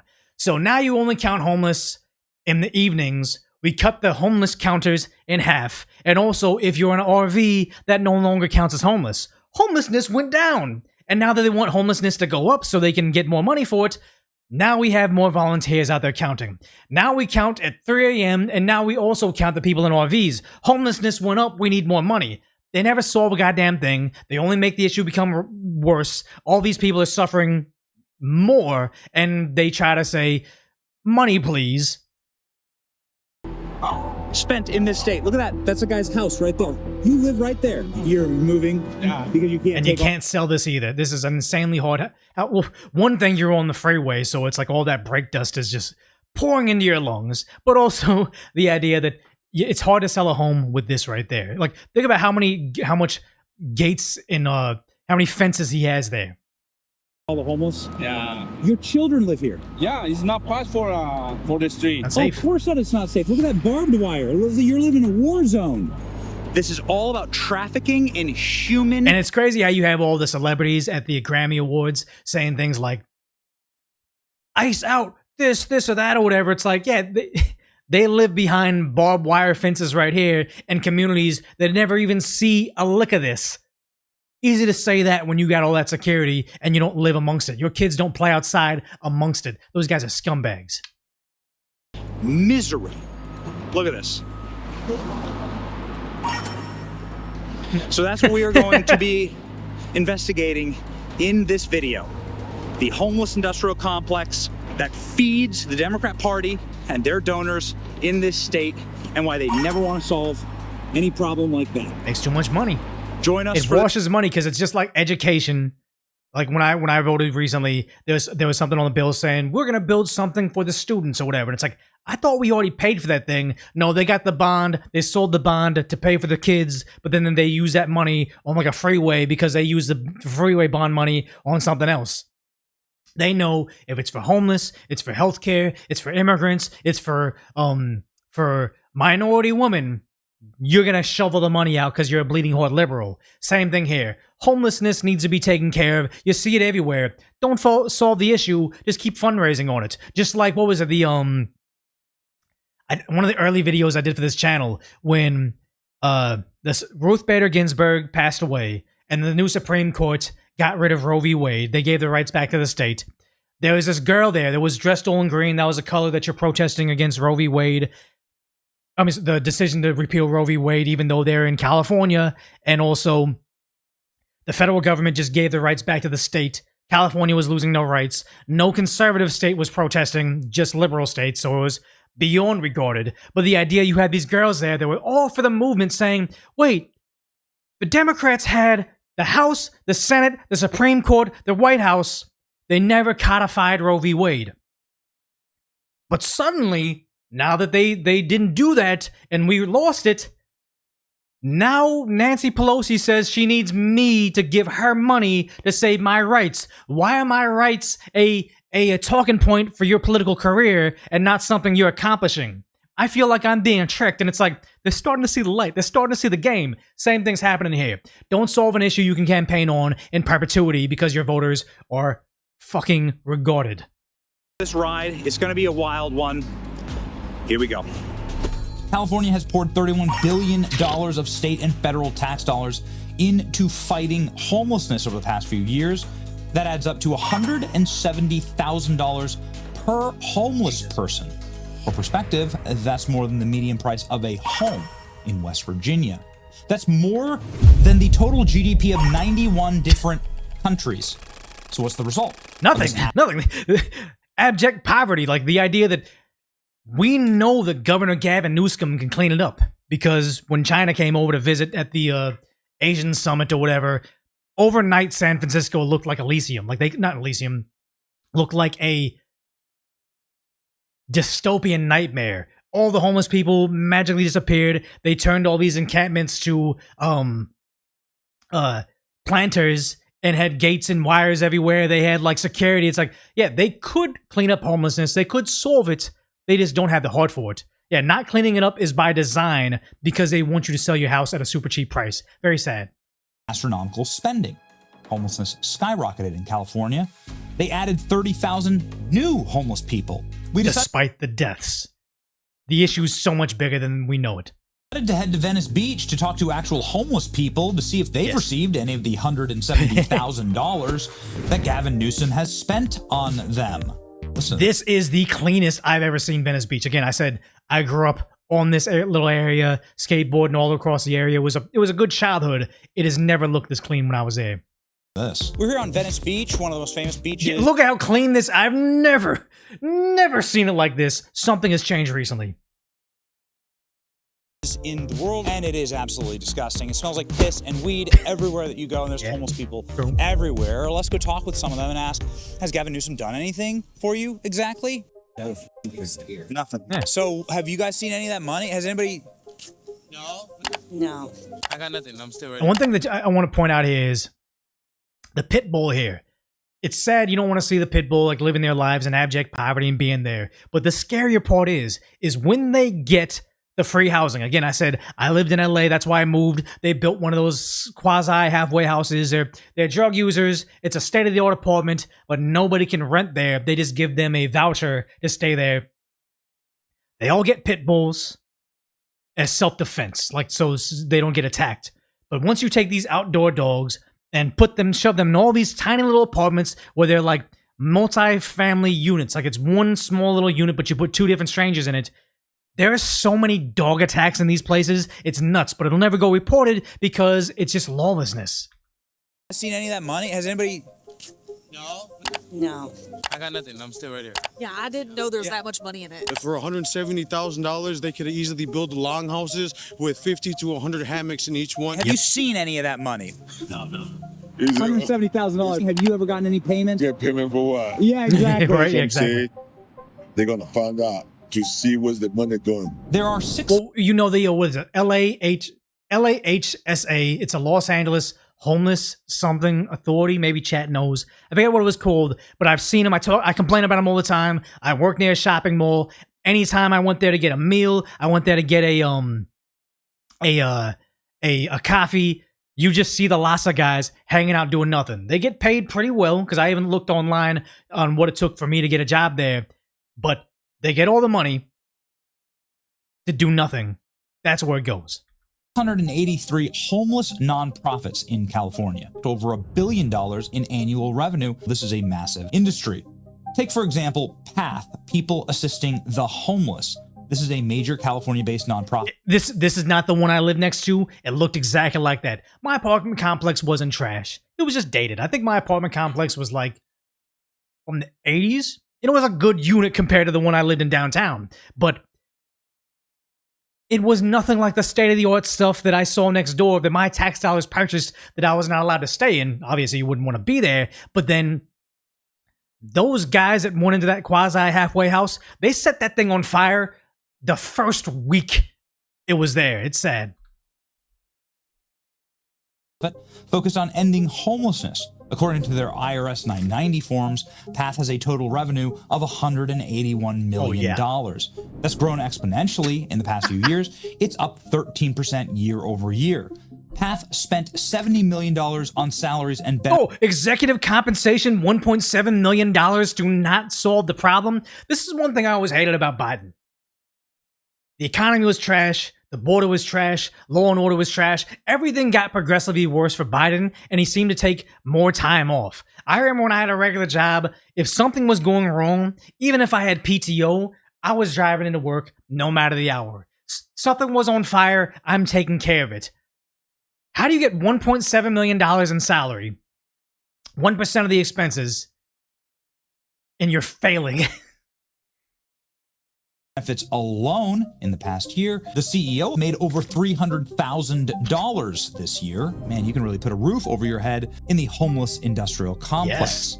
And hundreds of millions of dollars that California is spending on homelessness is going to fraud. Here's a report from just last week. $23 million gone. This man was contracted with the city and county of Los Angeles to house and feed up to 600 homeless people, but instead he was misusing tens of millions of dollars to live a luxurious life. Of course he was. Of course he was, because nobody starts a fraud out at like the max. It's always just a little bit of fraud here, a little bit of fraud there. It goes unchecked. So then all of a sudden the homeless spending goes up by 10 times the amount. And they wonder, how did this guy get all this nice stuff? It's like, because when he was buying a little bit of stuff, nobody caught him. Zucker defrauded the city and county of LA out of $23 million in taxpayer dollars for not only his mansion and car, but a second home increase, nicer car. Luxury I'm willing to vacation, bet this is a nicer car than anybody in chat is driving. It's sad. designer clothes, and private schools. Welcome to the world headquarters of Shangri-La Industries, a company that defrauded the state of California of tens of millions of dollars. Literally Elysium, these giant ivory towers where these people with their $1 million salaries live, or $300 salaries, my mistake. They're there, while everybody else is on tent cities on the ground. Toyota RAV4 for the win, you got your bike. Yeah, it's Subaru. Yeah, we're living within our means, guys.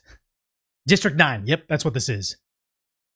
Saying that they would assist with the homeless when they can't even assist with the homeless directly outside of their world. Imagine stepping over homeless people as you're going to your high-rise tower, collecting your 6-figure salary, and saying, "We deserve more." Headquarters. They promised the state of California they'd build hundreds of units of affordable housing by converting old motels into homeless shelters. What did they end up doing? Stealing that money. Tens of millions of it went to pay for luxury goods, shopping sprees, expensive cars. It went to credit cards for Cody Holmes, who has now been arrested and indicted by 31 years old, getting away with all this fraud. This we should have saw this from a mile away. But just like in I almost said Somalia, just like in Minnesota, they allow the fraud to occur because we think the politicians are getting kickbacks. The same thing when they said, Tim Wall said, it's racist to find Somalian fraud. We're going to look into it a little bit shortly, but Dr. Oz finds fraud that incidentally is from the Armenian community, and then Governor Gavin Newsom says, that's racist, I'm filing a civil rights complaint against you. It is happening. You've prosecuted people for it. You know it's been occurring forever. How does, what is it? The one state, one city, 1/5 of the entire country's home health spending. You know there's issues there, but calling it fraud or calling it racist is just making me think you are at the bottom of this. For wire fraud. And that's just one example. There's a lot more. Let's go. Welcome to the Weingart Center, a nonprofit that takes hundreds of millions of taxpayer dollars from the people of California and deliver. I like how he's not even calling attention to it. You have this center here, and then you got homelessness. Homeless skyscrapers at a cost of $800,000 per unit, including. I thought it was $800,000 entirely. $800K per unit, guys. I'm like Steve Carell or Michael Scott in The Big Short. Guys, there's a bubble. There's a bubble. There's a bubble. Lavish amenities like gyms, cafes, dog parks, city views, and again, we see it physically, and all they have is CGI renditions. If you took millions of dollars to build this facility that nobody is going to live in, of my tax dollars, and then billions of my tax dollars, and then put it into that homeless shelter, and all you have is like ChatGPT tier renditions of what it should look like, there's a bubble. We got an issue, guys. Studios. Homeless in California live better than you do. Yes. The Weingart Center is at the heart of a federal investigation into fraud overpayment on properties for homeless shelters. Yes. A real estate developer bought a former senior facility for $11 million using a fraudulent loan. Of course. And then they sold it to the Weingart Center for $27 million. But I'm sure if you called this out, Gavin Newsom would be like, stop being racist. the same week. That's a $16 million profit, leading to their CEO and real estate director to be placed on leave. The absolute hellscape that is downtown Los Angeles. Drive through it. For every one open store, there are 10 that are closed, and that's because the homeless industrial complex has hollowed out downtown LA. There's literally nothing left. Some of these beautiful buildings, old theaters, some of the most gorgeous architecture you've ever seen left to rot and be graffitied, and that's because of fraud like the homeless industrial complex provides. For instance, Urban Alchemy is one of the It's a beautiful building, and there's nothing in it. That gets hundreds of millions of dollars. Yeah, Deloitte, again, Elysium, one of the most profitable accounting firms next to abject poverty. I am starving. I'm gonna grab something. I'm gonna grab crackers right now.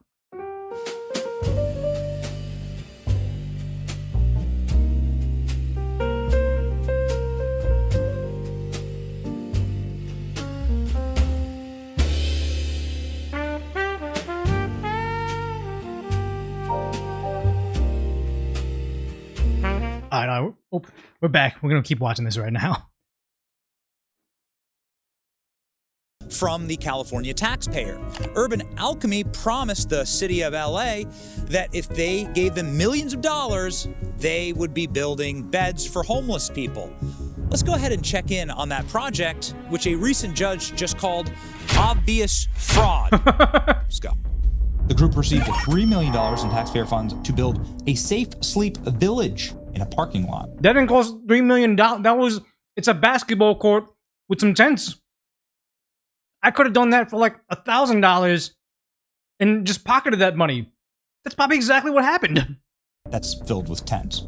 Welcome to the famous parking lot homeless shelter, where the city of Los Angeles was billed $200 per night for homeless individuals to sleep in a tent. By the way, half of the beds that they were promised were not built.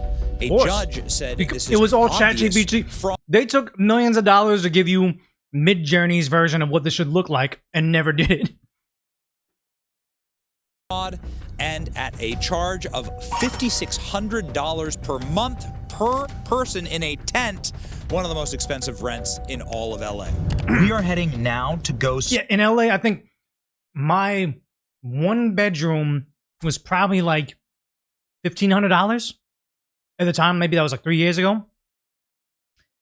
That tent that never got built was more expensive than my rent for a one bedroom in an apartment with like good amenities, cool pool, cool gym, like on-site maintenance. Like it's a good place.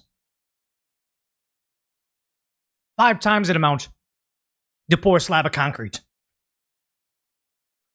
Steve Hilton. He is a Republican candidate for governor. He's doing great in the polls. And he has a location to show us that he says is the monument to homelessness fraud in LA. My God. It is a abandoned motel that is supposed to be a homeless shelter. And it was purchased for like $20 million. Nothing's apparently been done on it. It's still like an ongoing construction site. So we're gonna go talk to Steve Hilton and see what we can find out. Let's go. It's my boy, Steve Hilton. Here we go. Great to meet up with you. Welcome to California. Like, we didn't even plan this. We're here for something totally different, but somebody told me that he's British. I didn't know that. I'm leaning towards Chad Bianco because I'm kind of a Law and Order guy, and I remember what happened during COVID. But we'll see how it shakes down. I'm, Mel Gibson, he's a wild card. I don't think he can win, but I just watched The Patriot again. Who knows? Just a lovely neighborhood scene to greet you, Benny. Team gave me this breakdown. Unbelievable. Billions and billions of dollars. We looked at the whistleblower accounts that we had to identify the kind of areas to look into. So you say that it could potentially be an estimated $425 billion worth of exposure. And again, we're just finding more all the time. So you can just about make out there up there. Okay. You can see Ramada. Right. Scrubbed out. Why don't we just go in? Let's see what's happening. This was bought with taxpayer dollars. Yeah. Millions and millions and millions of them. And this was supposed to be done and opened in 2025. They claimed. The speed rail all over again, except people are dying. The people were here. The whole world of crony developers that get the money They give political donations to Newsom and all the politicians. It is totally corrupt. Welfare state and corruption. That is what... And here's the thing is, whether it be Mel Gibson, Steve Hilton, Chad Bianco, I would like all of them to campaign on jailing the people that did this. And I'm not talking about like a white collar slap on the wrist. You get a 10-year suspended sentence. No, no, no. I want whoever was committing the fraud and rubber stamping this fraud to be sent to a work camp built by Asmongold. There needs to be some sort of punishment for this level of fraud on our country. What this is all about. Goodness gracious. I can't believe that this construction project has been going on for 6 years and there's nothing's been done. How is this a $20 million construction project? Roach camp. And again, that's what we know about. That's what they admit to. And we pulled their 990s from the IRS. Right. They spent $200 million last year. My So it's God. federal HUD money that's going to this. The scale of the money in California, it just dwarfs anything in Minnesota, and it's everyone who's watching. It's your money. We are headed to chat with Sheriff Bianco, who is going to be meeting us in a really dangerous part of LA. Now, luckily, he's got a security team, and he's been fighting homelessness his entire life here in California. He's the single most popular sheriff in the state of California. He wants to be governor. He's doing great in the polls. He says he has a solution to fix California, Los Angeles, and to solve homelessness in 4 years or less. We are here with Got a Sheriff 4-year plan? Bianco, who is the #1 leading candidate in the California gubernatorial race right now. Yeah, that's even amongst conservatives and Democrats. Because the Democrats, who do they got? They got Kamala, was rumored to want to run for governor. You had, I think, Swalwell, was he in it? But also, yeah, Swalwell, the Fang's ex. You had, I forgot who else, but it's like the Democrats got nobody good to run. Not even for president. I think Bianco, he's got a shot at it.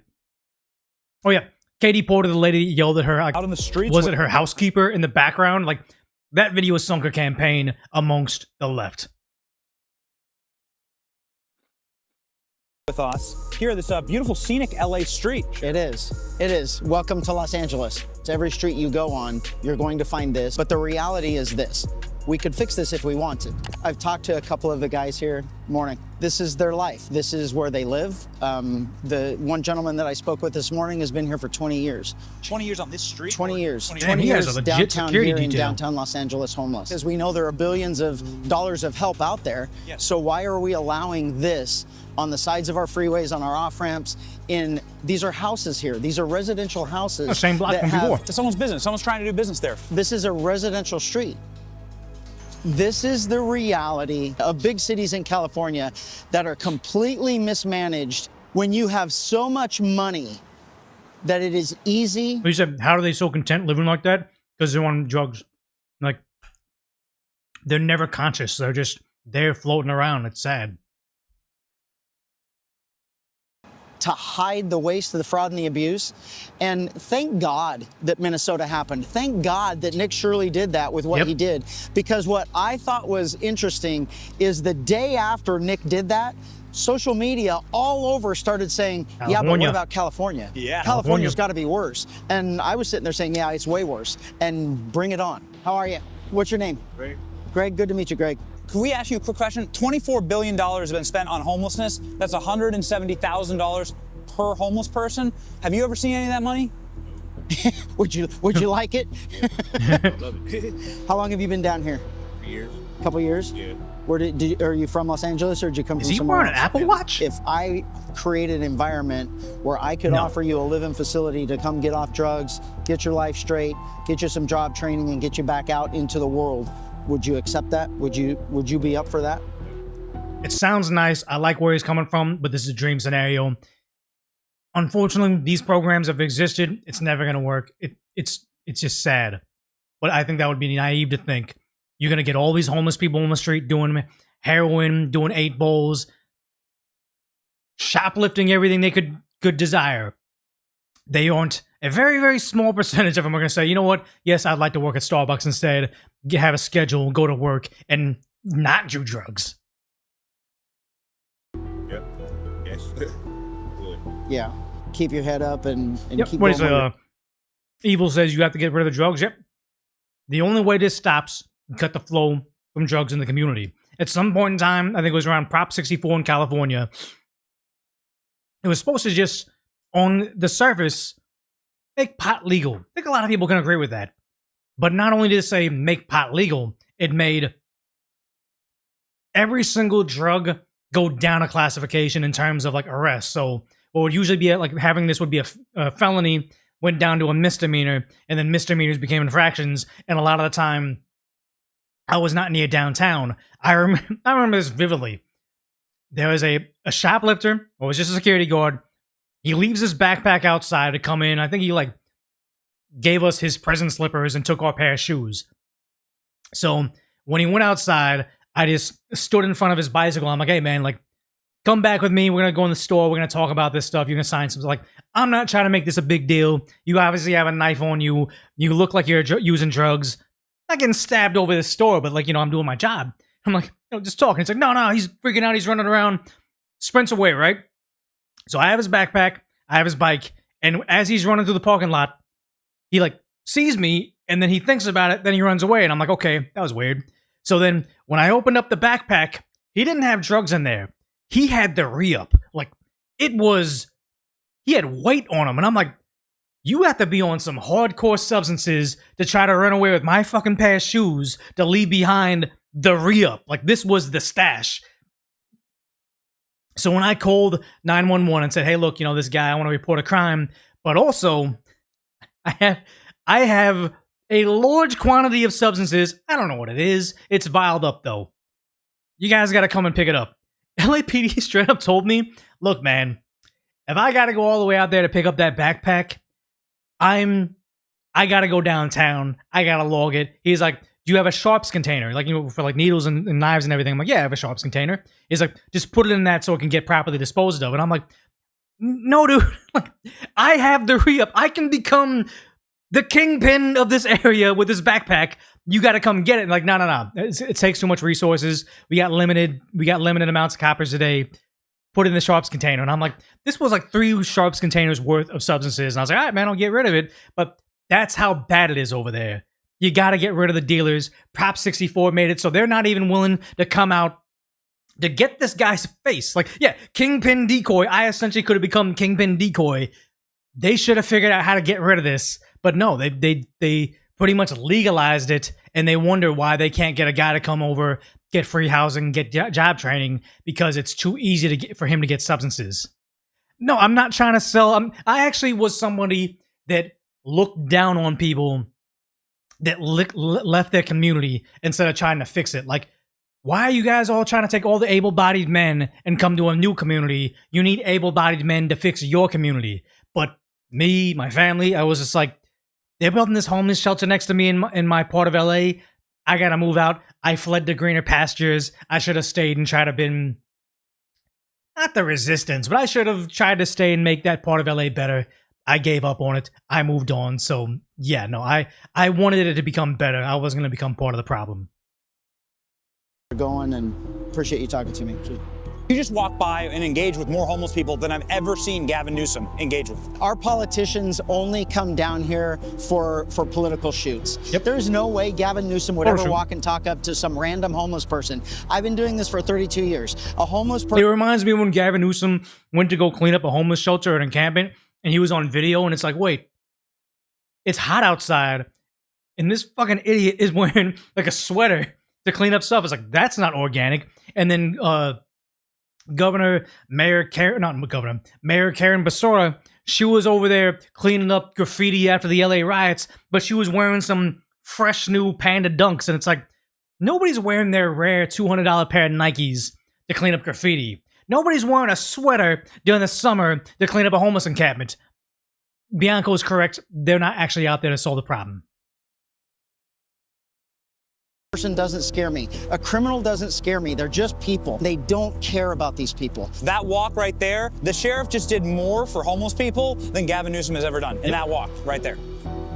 In the middle of our interview with Sheriff Bianco, we had a whistleblower reach out with bombshell evidence from the top levels of a homeless industrial complex nonprofit located in California. We confirmed their identity and confirmed their information, and what they told us was shocking. They told us that the homeless industrial complex isn't there to help out homeless people at all. We're missing the whole point. Here it is. I just want to say thank you for this tip. So you believe or you know that the homeless shelters are being used by illegal aliens? What if it was like me on the phone? What percentage? Do they ask for any type of documentation or proof when you go in there? You say that the shelters for the homeless are being used by up to 60% illegal aliens, and that they're able to just stay there and live for free and get everything that they need.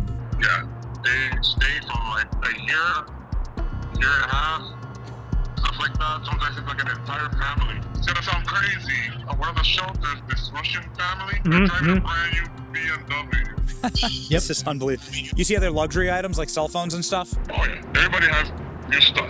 They dress well. If you see any of these people One on the thing that streets, you can't. the misconception in LA, and I had to learn it myself, is you think of like traditional homeless people, like a lot of them, junky clothing, like in like Santa Monica, you'll see your traditional homeless looking person, sport coat in the summer, dirty pants, like barefoot, just dirty. Like you think of that of being a homeless, but no, the new like drug user homeless people that all across LA, they're always gonna look fresh because they don't save anything. They live in a backpack. Once their shirt gets old, their socks get old, their pants get old, they just go to a store.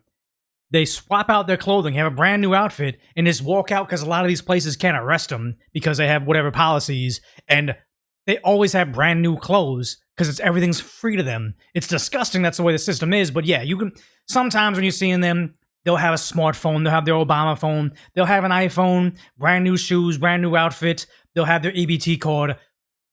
Homelessness doesn't necessarily look like traditional homelessness, especially in Los Angeles. So they're homeless at all. At all. Unbelievable. This other family, they came Oh, from cocktail Florida. hobos? Of course, you know, things are getting harder over there for illegal immigrants in Florida. So they say, oh, come to California because everything is free. They'll give you anything. So just come down over here. You said if they have a criminal history, it doesn't matter? Well, of course, you'll get them. Yeah. Wow.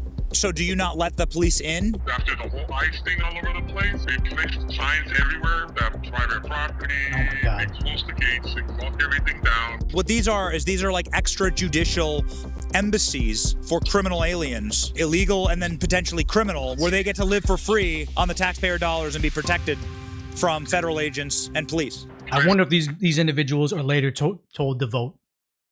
I just wonder. Wow. You just blew the lid off everything. That's unbelievable. So they're rallying protesters to come and surround us. We are not going to get help from LAPD. This is the reality of Los Angeles. Oh, poor horsies, man. I can't. This is crazy. So they're coming. So they're like staging a mob, and the police say they're not going to help us. Yes. So we got to go. We had to get out of this area fast before the anti-ICE protesters got to us. I wanted to see him. We should. We should have had a showdown happening. Come on, man. You're a YouTuber, Benny. I know he does other stuff, but you're a YouTuber. You got 6 million subscribers on YouTube. You got to be thinking with a thumbnail in mind. That would have been your thumbnail. In our car and processed what we just learned from our whistleblower.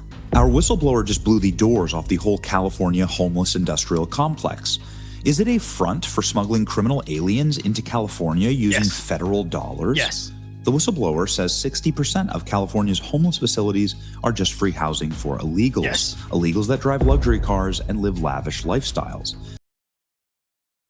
Mercedes is one thing, but not this like 2005 beat down Mercedes. I wouldn't say this is a luxury car by any means. Like there's damage all over the side. No. And that the well-guarded homeless shelters are actually designed to keep out federal agents. I wonder if the well-guarded homeless shelters are like the Leering facility where there's no homeless inside, but they have gates up front. Support these illegals, and we're all paying for it. Yes. Could this be true? The answer is yes. California law makes it a crime for a homeless shelter to even ask for citizenship status. Wonder why. You're likely to lose all funding if you do. And I wonder if they can't ask for citizenship. It's not necessarily a citizenship thing. It's like you can't ask for identification. That's why you can get all these people in the shelter. And it's like, yeah, we served 1,000 homeless people at this one hotel, and they really only served 10. But since they aren't keeping identification records, it's easy to flub those numbers. It gets even worse. A recently scrubbed article from the Weingart Center, remember the homeless skyscrapers, explains the operation further. Thousands of migrants get bused to cities like Los Angeles without properly planned housing. Migrants experiencing homelessness can be blocked from accessing housing, healthcare, food programs, and other forms of support. The Weingart Center offers housing assistance along with comprehensive services such as healthcare, advocacy, and legal referrals. Yeah, exactly. Why are we paying for their attorneys? I will never know. I mean, I do know. They're buying votes. But just who was able to pitch that saying, Decoy, you're working hard. You had a whole bunch of different business ventures that failed. They lost you a whole bunch of ton of money. You had multiple jobs that were going into this. But the one job, the one business excursion you had that was successful, that needs to pay for attorneys of people that got here illegally. You legal migrant decoy. How dare you? Insane. Including those who are undocumented. The homeless industrial complex is a front for high-end services for illegal aliens. Homeless industrial complex had always been. Weingart Center creates a welcoming community for the ever-increasing homeless migrant population. There they said it. Yep. The ever-increasing homeless migrant population. That is the goal. They're creating magnets to bring illegals to California from other states. Why?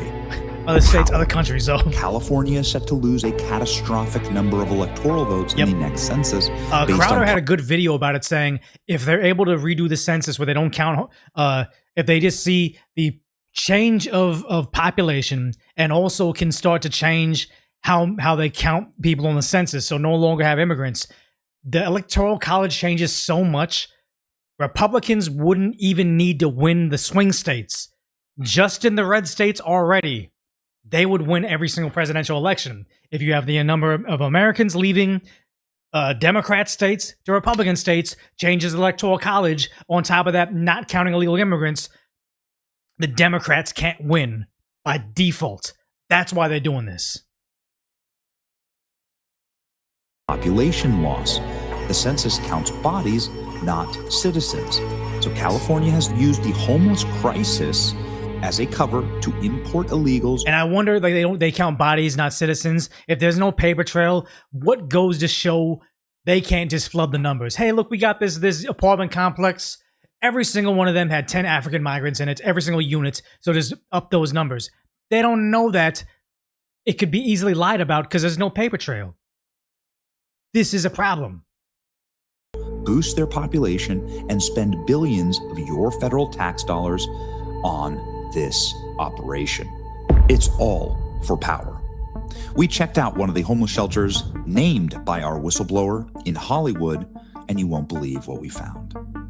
We just had a whistleblower from inside of the homeless industrial complex here in California tell us that the entire system is rigged in order to get around federal law so that federal money can be used to house criminal aliens and their families. They buy luxury goods. They drive brand new sports cars. Some of them are from Russia, Venezuela, Colombia, Panama, and they live for years inside of these homeless shelters, which are fraudulent and used to launder federal dollars to criminal aliens. And they come from all over the country here. And they said, you should check out Path in Hollywood. And here it is. This brand new, everything that actually looks exactly like the rendition they made. Wow. My tax dollars built an amazing little facility. Let's see if it's doing exactly what they said it was. This is the massive, used to be hotel that's happening all across California, where old hotels are being converted into homeless shelters. They're spending nearly $200 million a year in facilities like this one. Now, where's that money come from? 90% of all the money is your money. Yes. It's your federal dollars. That guy back there is hearing this for the first time. He's like, wait, what? I'm working a blue collar job and I paid for this? According to our whistleblower, there's no checks on who's getting this assistance. This is federal dollars going directly to criminal aliens, and they've increased. Look at the size of this facility. Look at this. And they say that the people living here drive Mercedes. Well, look at this. It's right there in the parking lot. A Mercedes. Yeah, when I think Mercedes, I think G-Wagon, not that car. This is locked down more than a prison. Path Villas, Hollywood. Oh yeah, I bet you it smells nasty in the hallways. Yeah, I bet you it smells like a jail in there. It'll be disgusting. Community. And it's surrounded by luxury vehicles. I mean, here's another BMW. Okay, that's a problem. But it's surrounded by these nice trees. You can see some of the facilities inside. There's nobody in there. I mean, they look beautiful. They look empty, but they look beautiful. Let's go around to the front. The reason why the facilities are on lockdown, according to our whistleblower, is because they want to prevent federal government forces like ICE from entering and from doing immigration checks. So my tax dollars are not only mysteriously going to USAID, coming back through all these NGOs to pay for the riots in Los Angeles. My tax dollars are also going to building this building to house and protect them from federal law enforcement. This is, yeah, what do you call, Benny Johnson called this video, "The dark truth is worse than you can imagine." I'm actually learning something here. It is worse than we can imagine. What our whistleblower is telling us is that this is simply a massive complex that is designed in order to get around federal law. You can see it. And these are like houses next to it. I feel bad for those people that live there. It's really nicely funded. I mean, this is where $200 million goes. Look at the balconies. Look at people have plants up there. It's like people are clearly living here long term. It's probably most likely one of these public-private, entities where like part of the housing is affordable housing. But I mean, you can see it's really nice. Hey, what's up? Have you ever stayed at the Path shelter here? Yeah? What is it like in there? It's like single studios. Yeah. Good? Nice? Yeah, it's actually. I've seen them where they have it's not a studio, it's like a bachelor. A studio has a kitchen, a bachelor has like a hot plate and a space for a mini fridge. I lived in a bachelor in LA.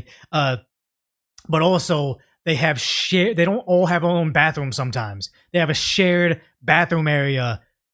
And, this woman's also obviously on hard times. You're not going to judge her, but most of us would not want to share a shower with this individual. They do any drug or alcohol testing at Path? Not that me is aware of. Did they demand that you be a U.S. citizen to use their facilities?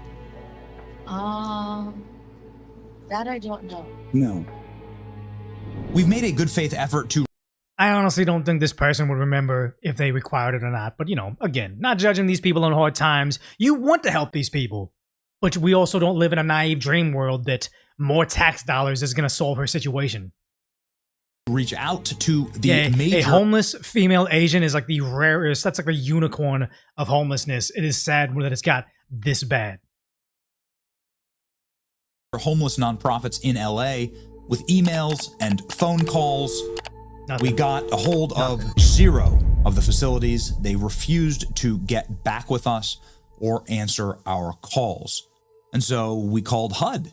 This is the Housing and Urban Development Director, Scott Turner, in Congress just a few days ago. Have a listen. And we're auditing public housing authorities to ensure taxpayer dollars don't support illegal aliens. American dollars should benefit American citizens and American citizens only. Why is this such an evil thing? My tax dollars should benefit me, not to be mean, but what could be classified as foreign invaders.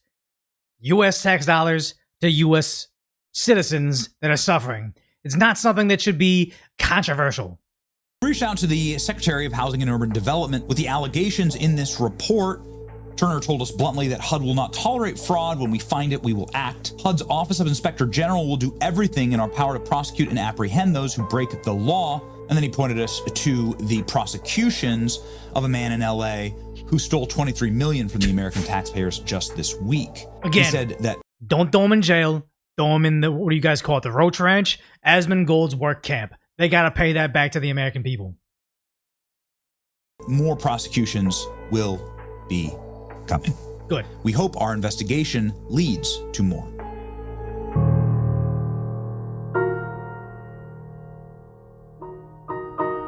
This is some dramatic music, what California man. could be without its thieving, criminal ruling class who has stolen the birth. This is insane because we were in Santa Monica not too long ago, and when they took the homeless people off the boardwalk, they can't camp there anymore. You can't tell them they can't camp on the ocean front, so they're all littered across the sand. Like there's syringes, there's glass. This is not a safe place to walk barefoot. That's probably why he isn't. But this is looking very clean. I wonder what happened recently.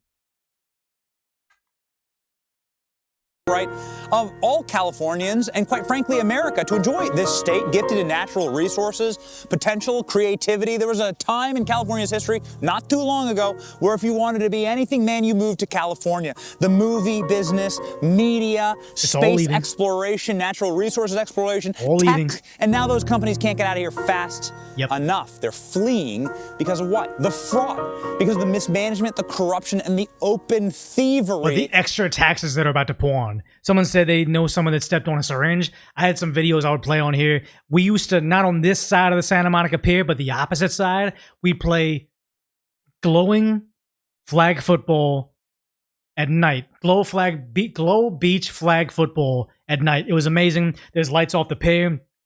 I had some lines that would be like the first down line, the end zone. Out of football, there was a glow in the dark. We had our glowing flags and everything. You'd have a little crowd for people watching you. It was amazing. But the last 2 times we went there is one time, a lot of broken glass. And I'm like, we're here barefoot. This is kind of dangerous. And the next time we went, we found a syringe uncapped in the sand. And I was like, you know what?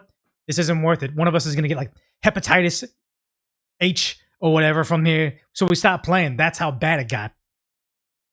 That's happening here at scale because the rulers of California act like kings who would rather rule over the ashes than a functional civilization that could hold them accountable. Pepsi. And so you got to ask the question, when are the people of California going to do that? When are they going to wake up? When is the fraud they left. Stop? Make California great again.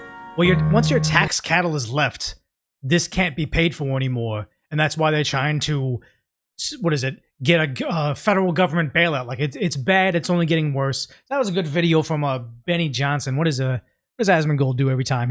He'll copy and paste it. And if you guys want to check out his video or give it a like or whatever, I put in that should go to all the chats. So if you want to check out the video, give him a like. He's pretty cool. But the crazy thing is though, is I saw a couple people. I like Benny Johnson. Okay. He's not a bootleg Nick Shirley. He's been around for longer than Nick Shirley. He's doing a good job. And it doesn't matter if Benny Johnson, how do I get back to the thumbnail? It doesn't matter if he's doing like a bootleg version of Nick Shirley's thing. The more eyes, the better. I don't like Mehmet Oz. I think he had.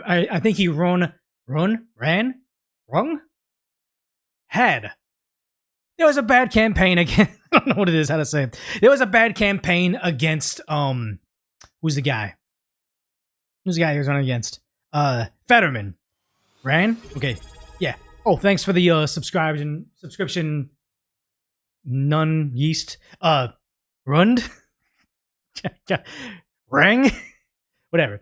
Fetterman post-stroke isn't bad. Kind of sad to say that, but no, I thought Oz was gonna be a rhino. Seems like he's doing pretty good in just the Trump administration, but I like that Benny's on it. I like that Nick is on it. I like that Dr. Oz is on it. The more eyes on it is good. I'm not like only the original Coca-Cola is good. No, competition is good. So Nick Shirley is over there looking at what looks to be Leering centers in San Diego, but some guy over here was like, Nick Shirley is once again trying to film daycares and Head Start learning centers on Saturdays so he can shovel the stupidest slop to his MAGA followers and then sell sweatshirts. Kind of a funny way to phrase it, but the idea is they kept on saying he went during off hours. It wasn't off hours, but they're trying to push this narrative. This got almost 1 million views or 800,000 views, but then Nick Shirley showed the his screenshot of when he was there. It was on Thursday, so again, they're trying to push lies, but he's actually out there because he's effective. Like over in Minnesota, I almost said Minnesota, the Leering Center took the sign down and they're dipping out, man. They're going away. It's insane to think that this is actually working. But then, who is this? Amy Reichert, she was the journalist that was first finding the ghost daycares in San Diego, and now she's actually finding more stuff. So it's like, yeah, even though she came after Nick Shirley, I appreciate what she's doing because she's working for us. After what's been exposed with the daycares in Minnesota, I'm a licensed private investigator in California. I started looking into state records. I thought she was just a journalist. Okay, so she's a PI. That's pretty cool. And I found ghost daycares. These are places where the state inspectors showed up. There would be 28 kids enrolled, and there were no kids there in the middle of the day. Huh, kind of sounds like exactly like another state. And in the middle of the week. All right, so a ghost daycare. Is that something Gavin Newsom could say, all right, we'll try to shut that down? Does he cooperate? No, he'll probably call you a racist. When you start raising this? Good point, Bimmy, saying ghost kids need to layer too. Fair point, shut it down. Guys, we're racist for calling this fraud. Ghost kids need to learn too. No, in fact, today it got word from the governor's office. There's been a directive to actually shut down public access. Yes. So right now you can't even search the own state website to. Not suspicious at all. When they start finding fraud, do they say, hey, look, we've been arresting people for fraud. We want to, we want the kids to get education. That's how you know they don't care about the actual cause and effect of this. If they really wanted socialism to work, wanted all the kids to be educated, once they find fraud, they would go out of their way to say, oh shit, we found fraud. Time to prosecute the people that are defrauding the system. That money's for the kids. But when spooky conservatives find fraud, they don't say, let's go to arrest them. They say, go after this racist here because she's discovering the fraud of our system. Shut down their ability to investigate the fraud, meaning they don't care if the kids get the money or not. They care about getting their slice, and it's disgusting. Look into these ghost daycares, but I have found a workaround. Nice. Okay, well, we don't want to tell the governor that you found a workaround. Yeah, so, don't snitch but yourself it does out. sound like he's trying to cover his tracks. Yes. Like this is a cover-up. We're talking about billions of dollars in California. Today in New York, Kathy Hochul, she said she wants to increase child care subsidies to $4.5 billion. Because child care subsidies sounds like something we can agree on. Only if it actually helps the kids. It doesn't, but they try to say, you don't care about the kids because they're worried you're going to figure out their scam. We're talking about the same amount in California, if not even more. Getting bad. I'm glad she's on our side. But here's the thing is we saw this video earlier about how Dr. Oz found this fraud. Until this person, Wall Street Apes, broke it down, I didn't really understand the severity of it. Because you heard this. We played it before. One doctor billed the government $120 million in a single year, claiming to oversee 1,900 patients. With almost 2,000 hospice agencies, LA County has more than 36 states combined, and 30 times more than either Florida or New York. 18% of the whole country's home healthcare billing is coming out of Los Angeles. That's what I was, okay, was what Dr. Oz said. 18% of the whole country, LA County doesn't serve 1/5 of the population. Again, I'm not a math Asian, but LA County doesn't serve 1/5 of the population. How do they have 1/5 of the people of the country's home health care services unless it's, of course, fraud? How come nobody noticed this? Like in Minnesota, they found out, what was it, like the Somalian numbers of autism blew up like 1,800%. And they say, what is it? Oh yeah, 365 day a year, 1,900 patients. I think, what was that one, that Somalian food services program during COVID? Like, oh, the kids aren't in school, so they can't get access to school lunches. The kids are going to starve, so let's give money to them so they can serve the kids. But then they found out that they were feeding like something like 20,000% of the kids in that city. It's like, no, that's not mathematically correct. If there were safeguards in place, someone could have realized there's not that many people in that community that could have that disease. Somebody could have realized that there's not that many kids that need feeding in that tiny town.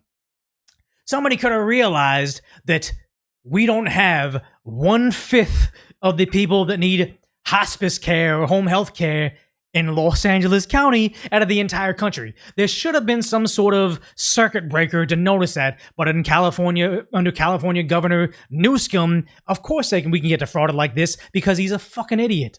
County. How is that possible?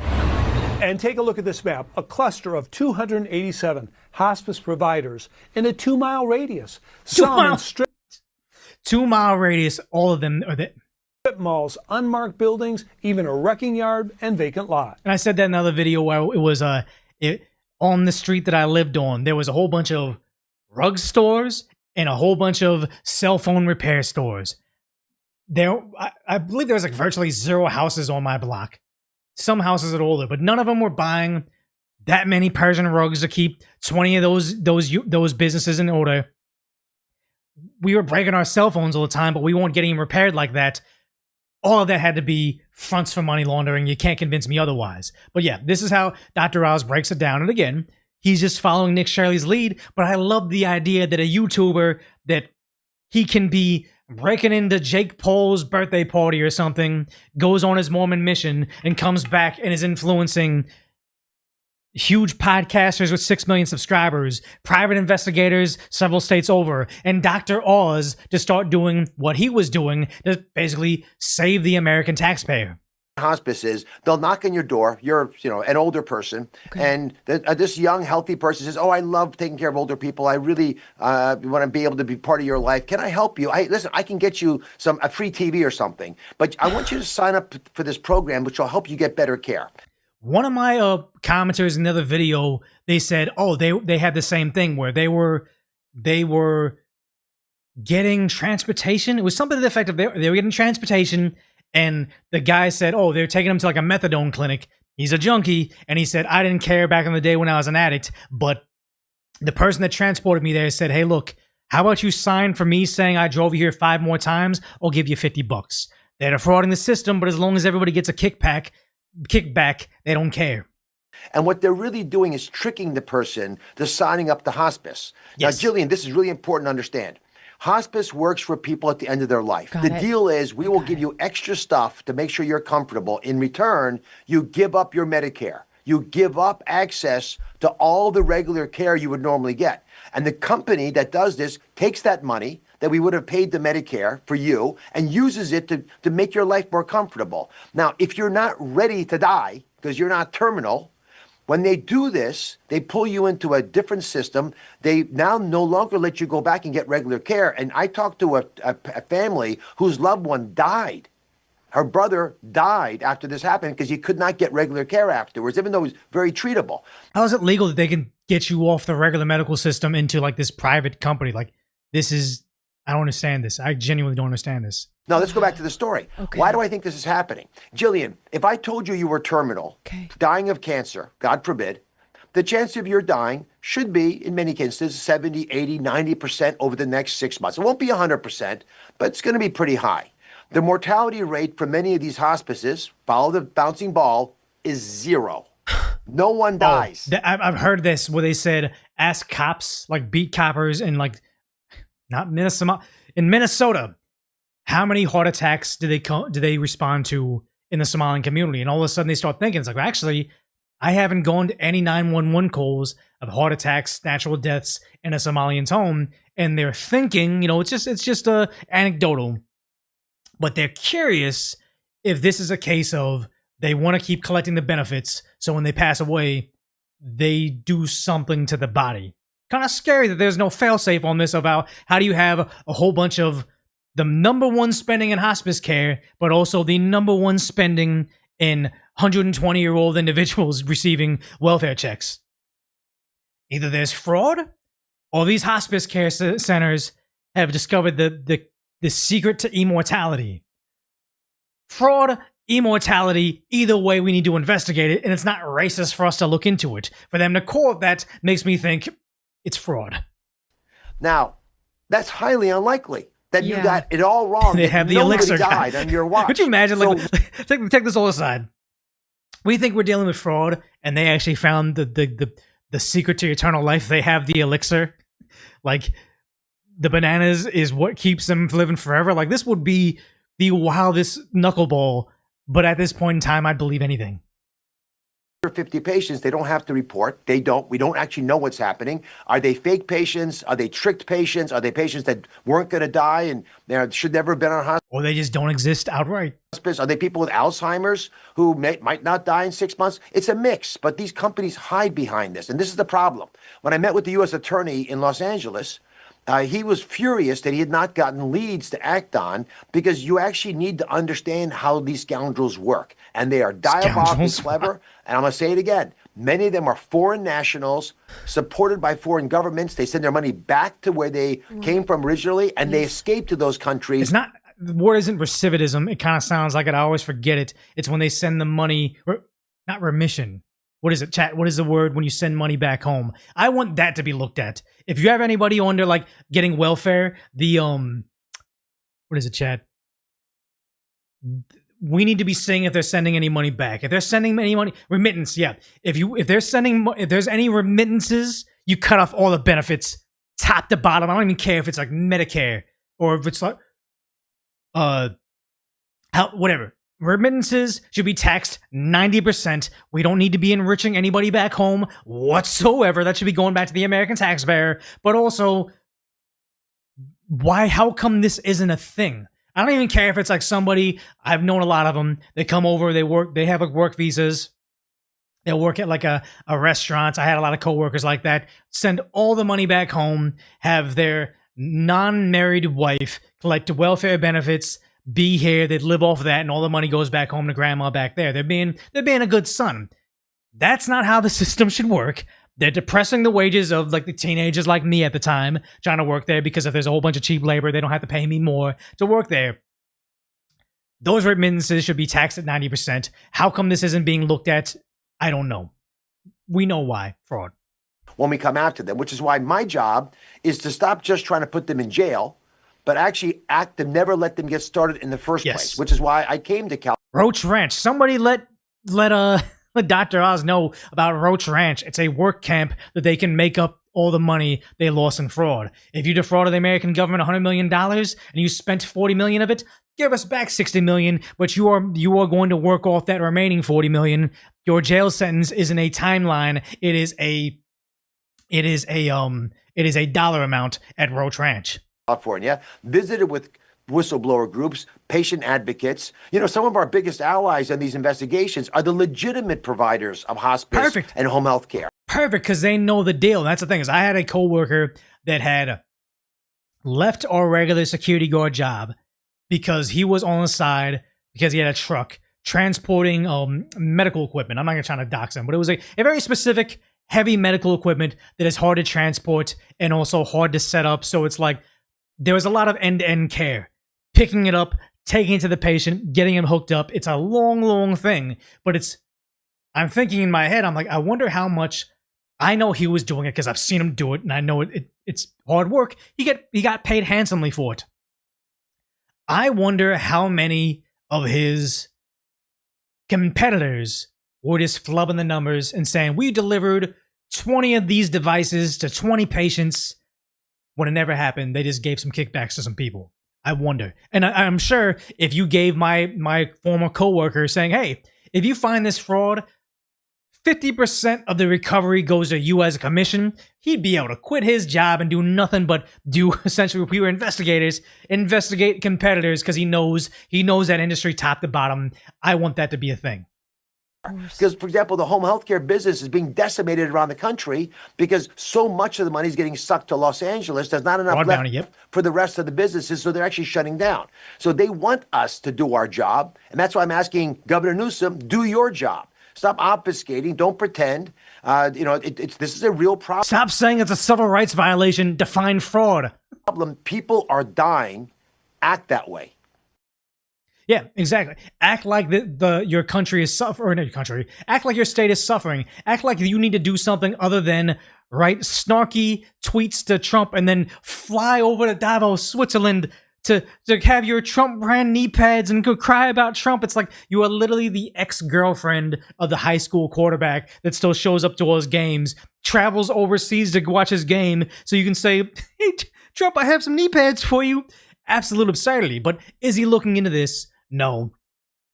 Trump had a a Vogue magazine article written about him, and it's so bad. It is so bad. Like, you look at this. This is Chinese style propaganda. This is Kim Scum Un level propaganda. His Vogue.com article. I can't stand to read so much because it's so ridiculous. But it starts out saying, let's get this out the way. He is embarrassing.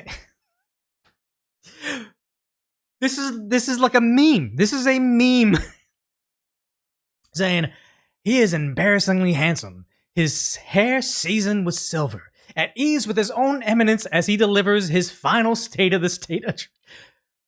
I can't imagine he didn't write this himself. In Washington, the president believes that might makes right. Pronounces California Governor Newsom, secret police, business raided, citizens smashed, citizens detained. Oh no. Citizens shot, masked men snatching people, blah, blah, blah. His tone is temperature, but words echo through the state capitol's assembly chamber, the August backdrop for his speech. Line up, whatever. Let's see. It must drive Trump nuts. The lithe, ardent, energetic glimmer of optimism in his eye, Kennedy-esque. I wonder, see, look, there's the M dashes. I wonder if this is ChatGPT. This is nuts. This is nuts. Like, there's no way. There's no way this wasn't him. He's embarrassingly handsome with his eminence lithe. Oh, it's so bad. This is what he's doing. Meanwhile, one of his premier tourist destinations, 3rd Street Promenade. I used to work on it. It was my favorite place to go. On bright sunny days like this, it'd be packed top to bottom. Look how far it's fallen. This is... Yeah, I can't do the music, but it's gotten bad. There's nothing but empty buildings. And you know what their solution for this was? I think it was not because Santa Monica is oddly not part of Los Angeles. But Santa Monica voted to say, if we're more like Vegas, where you can open container drink, you can go to all the restaurants, we can make it like a hub of like cool people like to hang out and everything.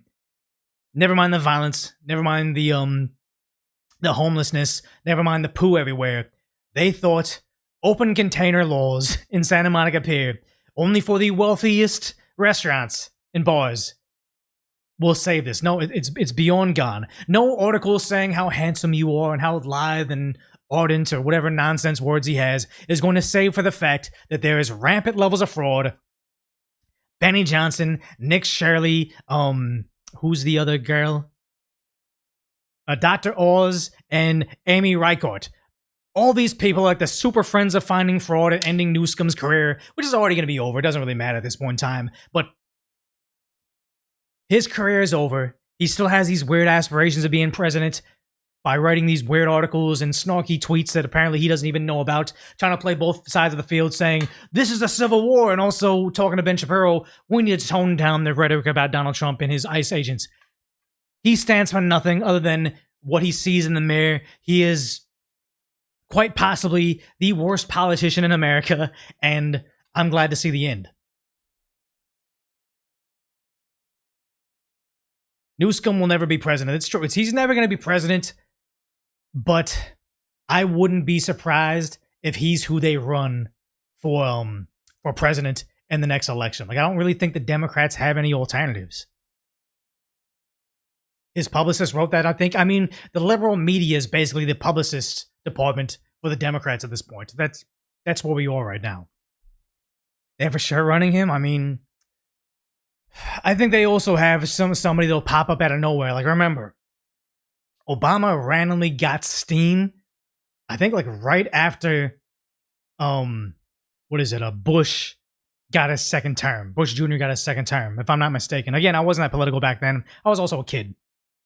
But Obama got steam as a junior senator. I think he was only, correct me if I'm wrong, chat, wasn't Obama only a senator for 2 years? And then all of a sudden they pluck him from obscurity and have him run for 2 years, right? And also the murky circumstances around where he was born. Yeah, Obama came out of nowhere, but again, like Don Lemon, as long as he checks off all the correct boxes for them, he'll be their guy. It's kind of disgusting the way they operate. Was that the same author that glazed Hassan? I wouldn't be surprised if it is, but also I wouldn't be surprised if it wasn't, because the way they are with their what do you call it? Their biased coverage. It's just the entire media is like that. Never completed his job in his life. Yeah, I believe that. It's like if it's not Newsom, they'll try to run a person of color. I think if Newsom runs, they're gonna find some person of color to run alongside of him. And the sad part is even if it's not JD Vance, I forgot who was saying it on like a conservative podcast where they say they really believe that Vance isn't the best candidate. They think that it's actually Marco Rubio, because the left has an easier time attacking Vance because even though he has like biracial kids and he's pretty pristine in terms of his history, Marco Rubio is more untouchable and has only done. He's like pretty much been paint within the lines as a Secretary of State. Oh yeah, so what was Obama 2005 to 2008 in the federal government? Yeah. Newsom, Kamala, I wouldn't be surprised if they ran that, even though it's bad. Rubio and Vance, they're definitely the two in that race. I also think that who else is out there? No, actually, you're right. The front runners are going to be Vance and Marco.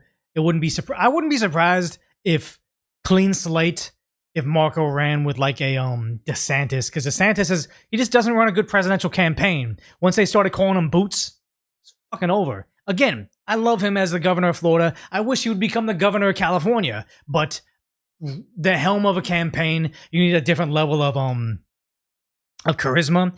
And the one thing I do like JD Vance, but I remember when at Charlie Kirk's memorial service, JD Vance maybe was like nerves, stress, whatever it is about the thing, he doesn't come across as effortless as Donald Trump does. And it's like, yeah, he can learn that over the next couple of years, but it's like, nah, nobody's an orator like Trump, but JD Vance definitely has some ground to make up. You know what, AK and Donut? I'd vote for that, AK and Donut. Hegseth, yeah, possibly Hegseth, like, former military. Actually, both former military. You have JD Vance and Hegseth. That'd be a good combination as well. I wonder who's going to take over Florida. I've heard Byron Donalds, but I just don't know how much of a chance he has. You like Ramaswamy until you saw all this stuff coming out later on. I liked him during the primary. He kind of came out of nowhere. He said all the right things, but after he bowed out because he had allegiance to Trump, he said some things I don't like, and I also think he got booted out of the inner circle. I did like Ramaswamy, maybe not so much anymore. Yeah, you're saying they're other country first? I'm telling you right now, I don't know if you'd find a single candidate that isn't, unfortunately. Yeah. How about Tulsi? Yeah, I like Tulsi. I don't really know much what she's done with the as a director of national intelligence. I do know she was part of the raid in Georgia at the voting machines. So let's say they snatch Maduro snitches them out. There is some issues with those Dominion machines, and Tulsi breaks that story wide open, and she's very succinct and pursues the correct amount and swift amount. Oh, actually, not correct. The correct amount and swiftly prosecutes these people. Then she just jumps up the ranking report for me. I think, yeah, she would be one. Yeah, we'll see. We'll see. And that's the thing is, someone said Ramaswamy needs to stop going out for immigration. I think that was a big talking point that had a lot of people turn on Elon Musk. Again, I like Tesla, I like SpaceX. I would like one of the Tesla robots here. I like Elon Musk, but I honestly didn't like everything he originally had to say about the H-1B situation. He has since pivoted. It's just like Trump. Trump will say something unpopular, be all about Operation Warp Speed and how many people that he gave the dose to, Elon will be all about H-1Bs and then later pivot because it was unpopular, saying, okay, H-1Bs are only for positions that make over 200K, and also you have to have like a 50K per application fee. Those are things we can all kind of agree on. Ramaswamy, maybe I'm not paying enough attention. I don't think he's since pivoted on getting away from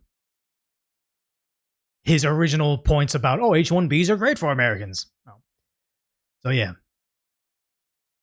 We'll see. All right, so let's check out some super chats on YouTube really quick because we got quite a few of them. Gregory Batoy talking about being in the Valley. Appreciate that. Tank 50 saying, report from MSP area or the checkpoints. We did cover that. Thank you. She Sabiano with the super chat. Thank you. Someone said House of Haas. It found me in the files I mentioned. I mean, I don't see how I could. Shia says, oh, $20 heart GIF emoji. Really appreciate that. Gregory says, you're doing fine. Just relax, re-listen, be yourself. Yeah, I feel like I'm pretty unique as just my own lane out here. Opinion about Iran. We talked about it before. I think it's a travesty. They haven't had internet for 30 days. And the liberal media is silent about the women's rights over there, unfortunately. Shia says, question for you. How do you feel about the destabilization of the Middle East? Oh, crap. And for the America First movement. Wait, I feel like this is not connected.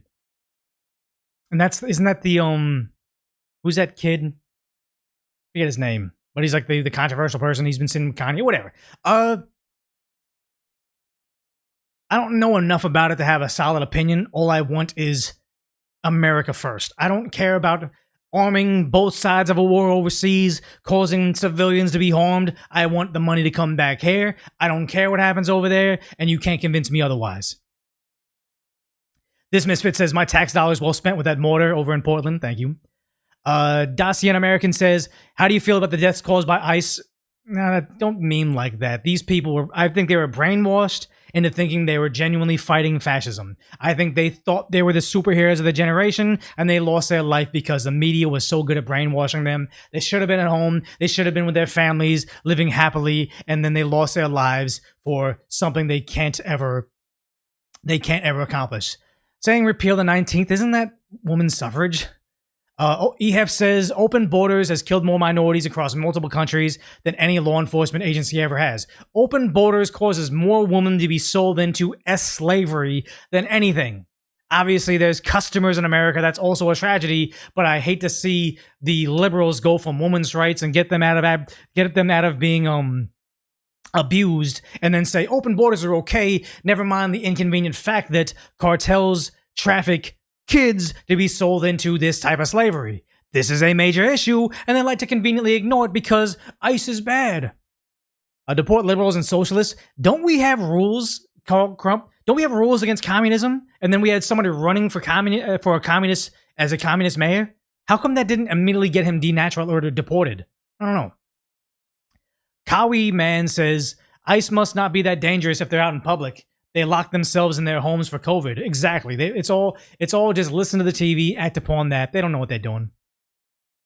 Ching says, they don't care about facts, just feelings. Where were they when Obama was president? Exactly. More people lost their lives. I think they killed like 52 immigrants in custody during Obama's term.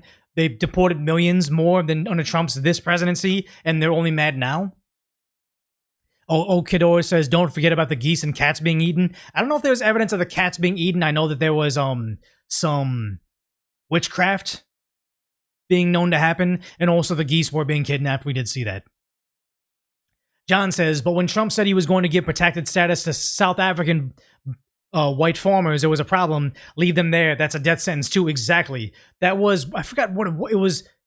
Was it CNN? I forgot which outlet was saying when they brought in the South Africans, but they were white South Africans, then they had a problem with immigration. It was sad. James says, dang, it's awesome. Thank you. Ding Harmon says, knockout, uppercut, hippo emoji. Thank you. John says, have you seen K Crusader? It's an anime music video of Nux and Asmon fighting other people in the street. I have not. A lot of the AI stuff I don't watch. Gusta Fargone says, did you see the video of the veteran in the scooter getting slammed by Antifa? I did see that, and it's sad because nobody's crying for that veteran being assaulted by Antifa, but they're always crying about, oh, they got tear gas. Like, no.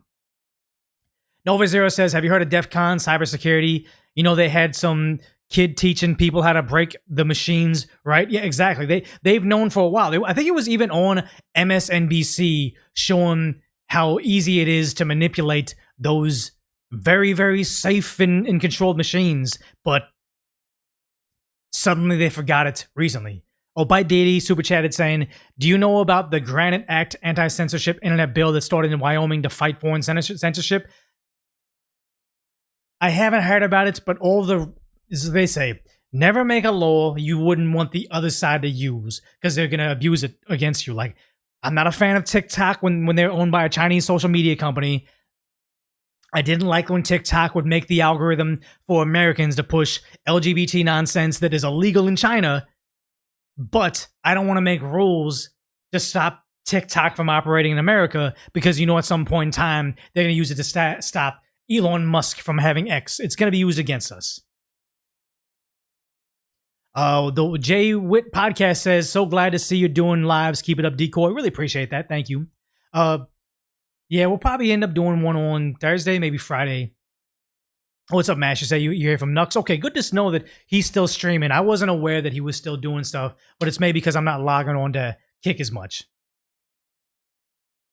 Now I'm seeing you, SOB. I have on my dash. I see all the chats. Oh, Nux is a dad now. That makes sense. So he congratulations, Nux. He had stepped away to give birth. That's cool. Yeah, no, I watch all the chats. It's just certain ones can't be displayed because you guys all know, and I'll say one platform specific. You know what platform it is. It can't be moderated. It's terrible, so I'll never display it because I don't agree with 99% of the stuff that's said on that one. I would say the favorite chat right now is YouTube because right now on YouTube I got 2,200. Twitch I have 500, and then I don't see the other platforms, but I know Kick is 121. So no, I like YouTube because that's just I'm a YouTuber. That's what I've always been. Would like to be a Twitch streamer. We'll see how this works out, but I mean, yeah, that's how it is. Yeah, YouTube bros were here. I mean, when I was on Decoy Voice before it became Decoy. Oh, thanks, maybe Sunshine, for plugging the Instagram. Yeah, follow me over on Instagram. It's at Decoy BTS. Like when I'm out of town, you pretty much know on there first. But all right, well, I lost my train of thought. Yeah, thank you, baby Sunshine. Oh yeah, when I was on Decoy Voice, we were live streaming to probably like 5 to 7K every live stream, and now we're back to 3,000 right now. It's an amazing number to build back up to, but it was rough in those first live streams with just like 200 loyalists. It was an issue. Yeah, you've been here for the entire time. You didn't realize it was live 90%. Yeah, I always see the same chat and everybody doing this saying, what do you call it? Is this pre-recorded? It's like it never is. You can watch the clips later on. Yeah, Arena says my employer is Google. That's amazing. But I would say it's good to diversify. My employer pretty much, like, I mean, I think I'm considered someone that just makes royalties off Alphabet. But it's nice to diversify, being on Twitch, being on other platforms. I don't want to start a Patreon, but from what I understand, the more I do this, the more at risk I am. So I probably should have some sort of membership platform that is something different, just so I'm very diversified. But I don't like asking for money. It always feels weird because with YouTube, I'm more than comfortable making more money than I ever did in my regular job. I want to be protected and diversified, but I also don't want to ask people that have less than to give to me like some sort of Hassan Piker. Like, look at me wearing this chain, having this expensive pencil bat. I got a nice watch over there. Like, boy, me guys, you gotta make me feel secure and give me more money. It's like, no, that seems tasteless. I'm not trying to ask for money, man. Yeah. Chain needs to be gold. I do have a gold chain, but this one's kind of cool. I like it. Independent contractor, that's what it's called? Yeah. I don't live stream on the main channel because the main channel, the algorithm's set up for concise, lighthearted commentary, very fast, very to the point. And then for me to say, you subscribe for concise, lighthearted commentary, hear me ramble about Chex Mix for 3 hours. Like, no. It's not the same audience, so we had to separate them. It's the best to play the game. Yeah. Appreciate it. I haven't really been playing video games lately. I've played and finished Expedition 33. Love that game. And then I got to this boss in Verso's Drafts, if you know about it. And then there's this boss that is just insanely cheap. You get through all their health points, and then they restart stronger than ever. It's just an annoying, like, chore to play. And after I beat that boss, it said, total play time, like an hour and 20 minutes. So I spent an hour and 20 minutes of my life focused on doing combos and beating this boss. And I was like, this isn't fun anymore. Like, I'm done. So I just put it down forever. Yeah, the separate channels valid. I heard people say wreck their numbers and do different stuff. Yeah, even having shorts. Like, you know, Asmongold, he'll be like a pace car. He has his live streams on Twitch. He has his clips on one video, like long form clips on one video, on one channel, shorter clips on the next channel, and shorts on the other channel. They're different algorithms, different audiences want to consume his content in different ways. So you separate it all. I think Asmongold has 2 different editors. I'm not employing anybody yet, so it's like, it's all me, so I keep it just pretty much simple. Decoy for regular videos, decaf decoy for live streams. I might transition to do like live streams Monday through Thursday, like 2 hours maybe. Cut those up all week. And then Fridays, maybe I do one decoy, deep dive, concise, lighthearted commentary, and try to take weekends off. Like, give myself some sanity. Like, my vision's going bad, so I would like to do that, but we'll see. We'll figure it out. Yeah, Asmon's Shorts editor's gold. Asmon's got a whole good team. Wait, is that another chat over there? Maximus says Twitch banned him for calling a streamer not good looking. You haven't gone back since. Yet Hassan can call for murder and nothing happens. The sad part is, oh, thank you, Arrow, for the 5 gifted subs. They're never going to get rid of their cash cows. I think he was banned for comparing a certain religion with animals. Like, there's a rule almost specifically given for him, I feel like. And then he goes on YouTube and does the same exact thing. Sad to say, YouTube would be dumb to ban him when he just gave him a chance to stream on that platform. Like, he'd essentially be a free agent. I don't like the guy. I actually think the guy should be banned off all platforms, but a business decision would be to let him do whatever he wants. It's disgusting, but that's how it is. The same thing with sports stars. If you are the backup punter on an NFL team and you say something kind of insensitive, you're done. Or you whistle at a cheerleader, you're done. But if you're the star wide receiver on a max contract and you get caught harassing some person, they're going to figure out a way to keep you on there. Or what was the one guy that, wasn't he like accused of murder or something? Stars gets preferential treatment. It is sad, but that's what it is. Yeah. Censoring people is un-American, but honestly, I understand it, is they're protecting their ad dollars. Told you so, giving me a super chat. Thank you, saying kudos to you for not being a money beggar. I mean, appreciate the irony of it, but also like, I think that we all don't like ads, but also ads is what lets me do this full time. Like, I had a regular job. I couldn't make the content consistently. People always wanted more of it, but I mean, people watching mid-rolls and pre-rolls and post-rolls is what allows me to do this and get you guys more information. Yep, NFL's pretty lenient on players doing stuff, dogfighting, harming their significant other. Very, very disgusting how that business works. But why would we assume these streaming platforms would be any different?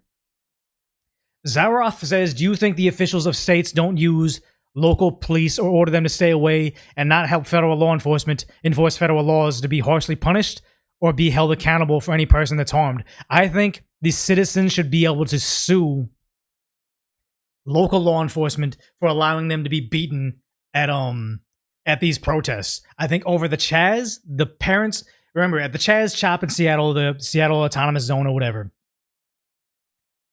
when they were the kids, I think they stole a car. I'm not exactly certain, but they were driving a car. They were getting pulled over. I don't think they were licensed drivers. These were kids, 2 black teens. And I think they were driving towards the Chaz saying, oh, it's the lawless zone. They'll save us. When they're driving this vehicle being chased by the police, the random security guards, these self-appointed security guards of the Chaz, opened fire on them.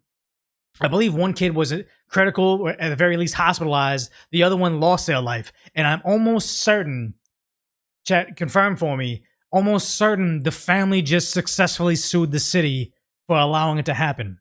So you're saying the kids stole a car and were joyriding the field? Okay, that makes sense.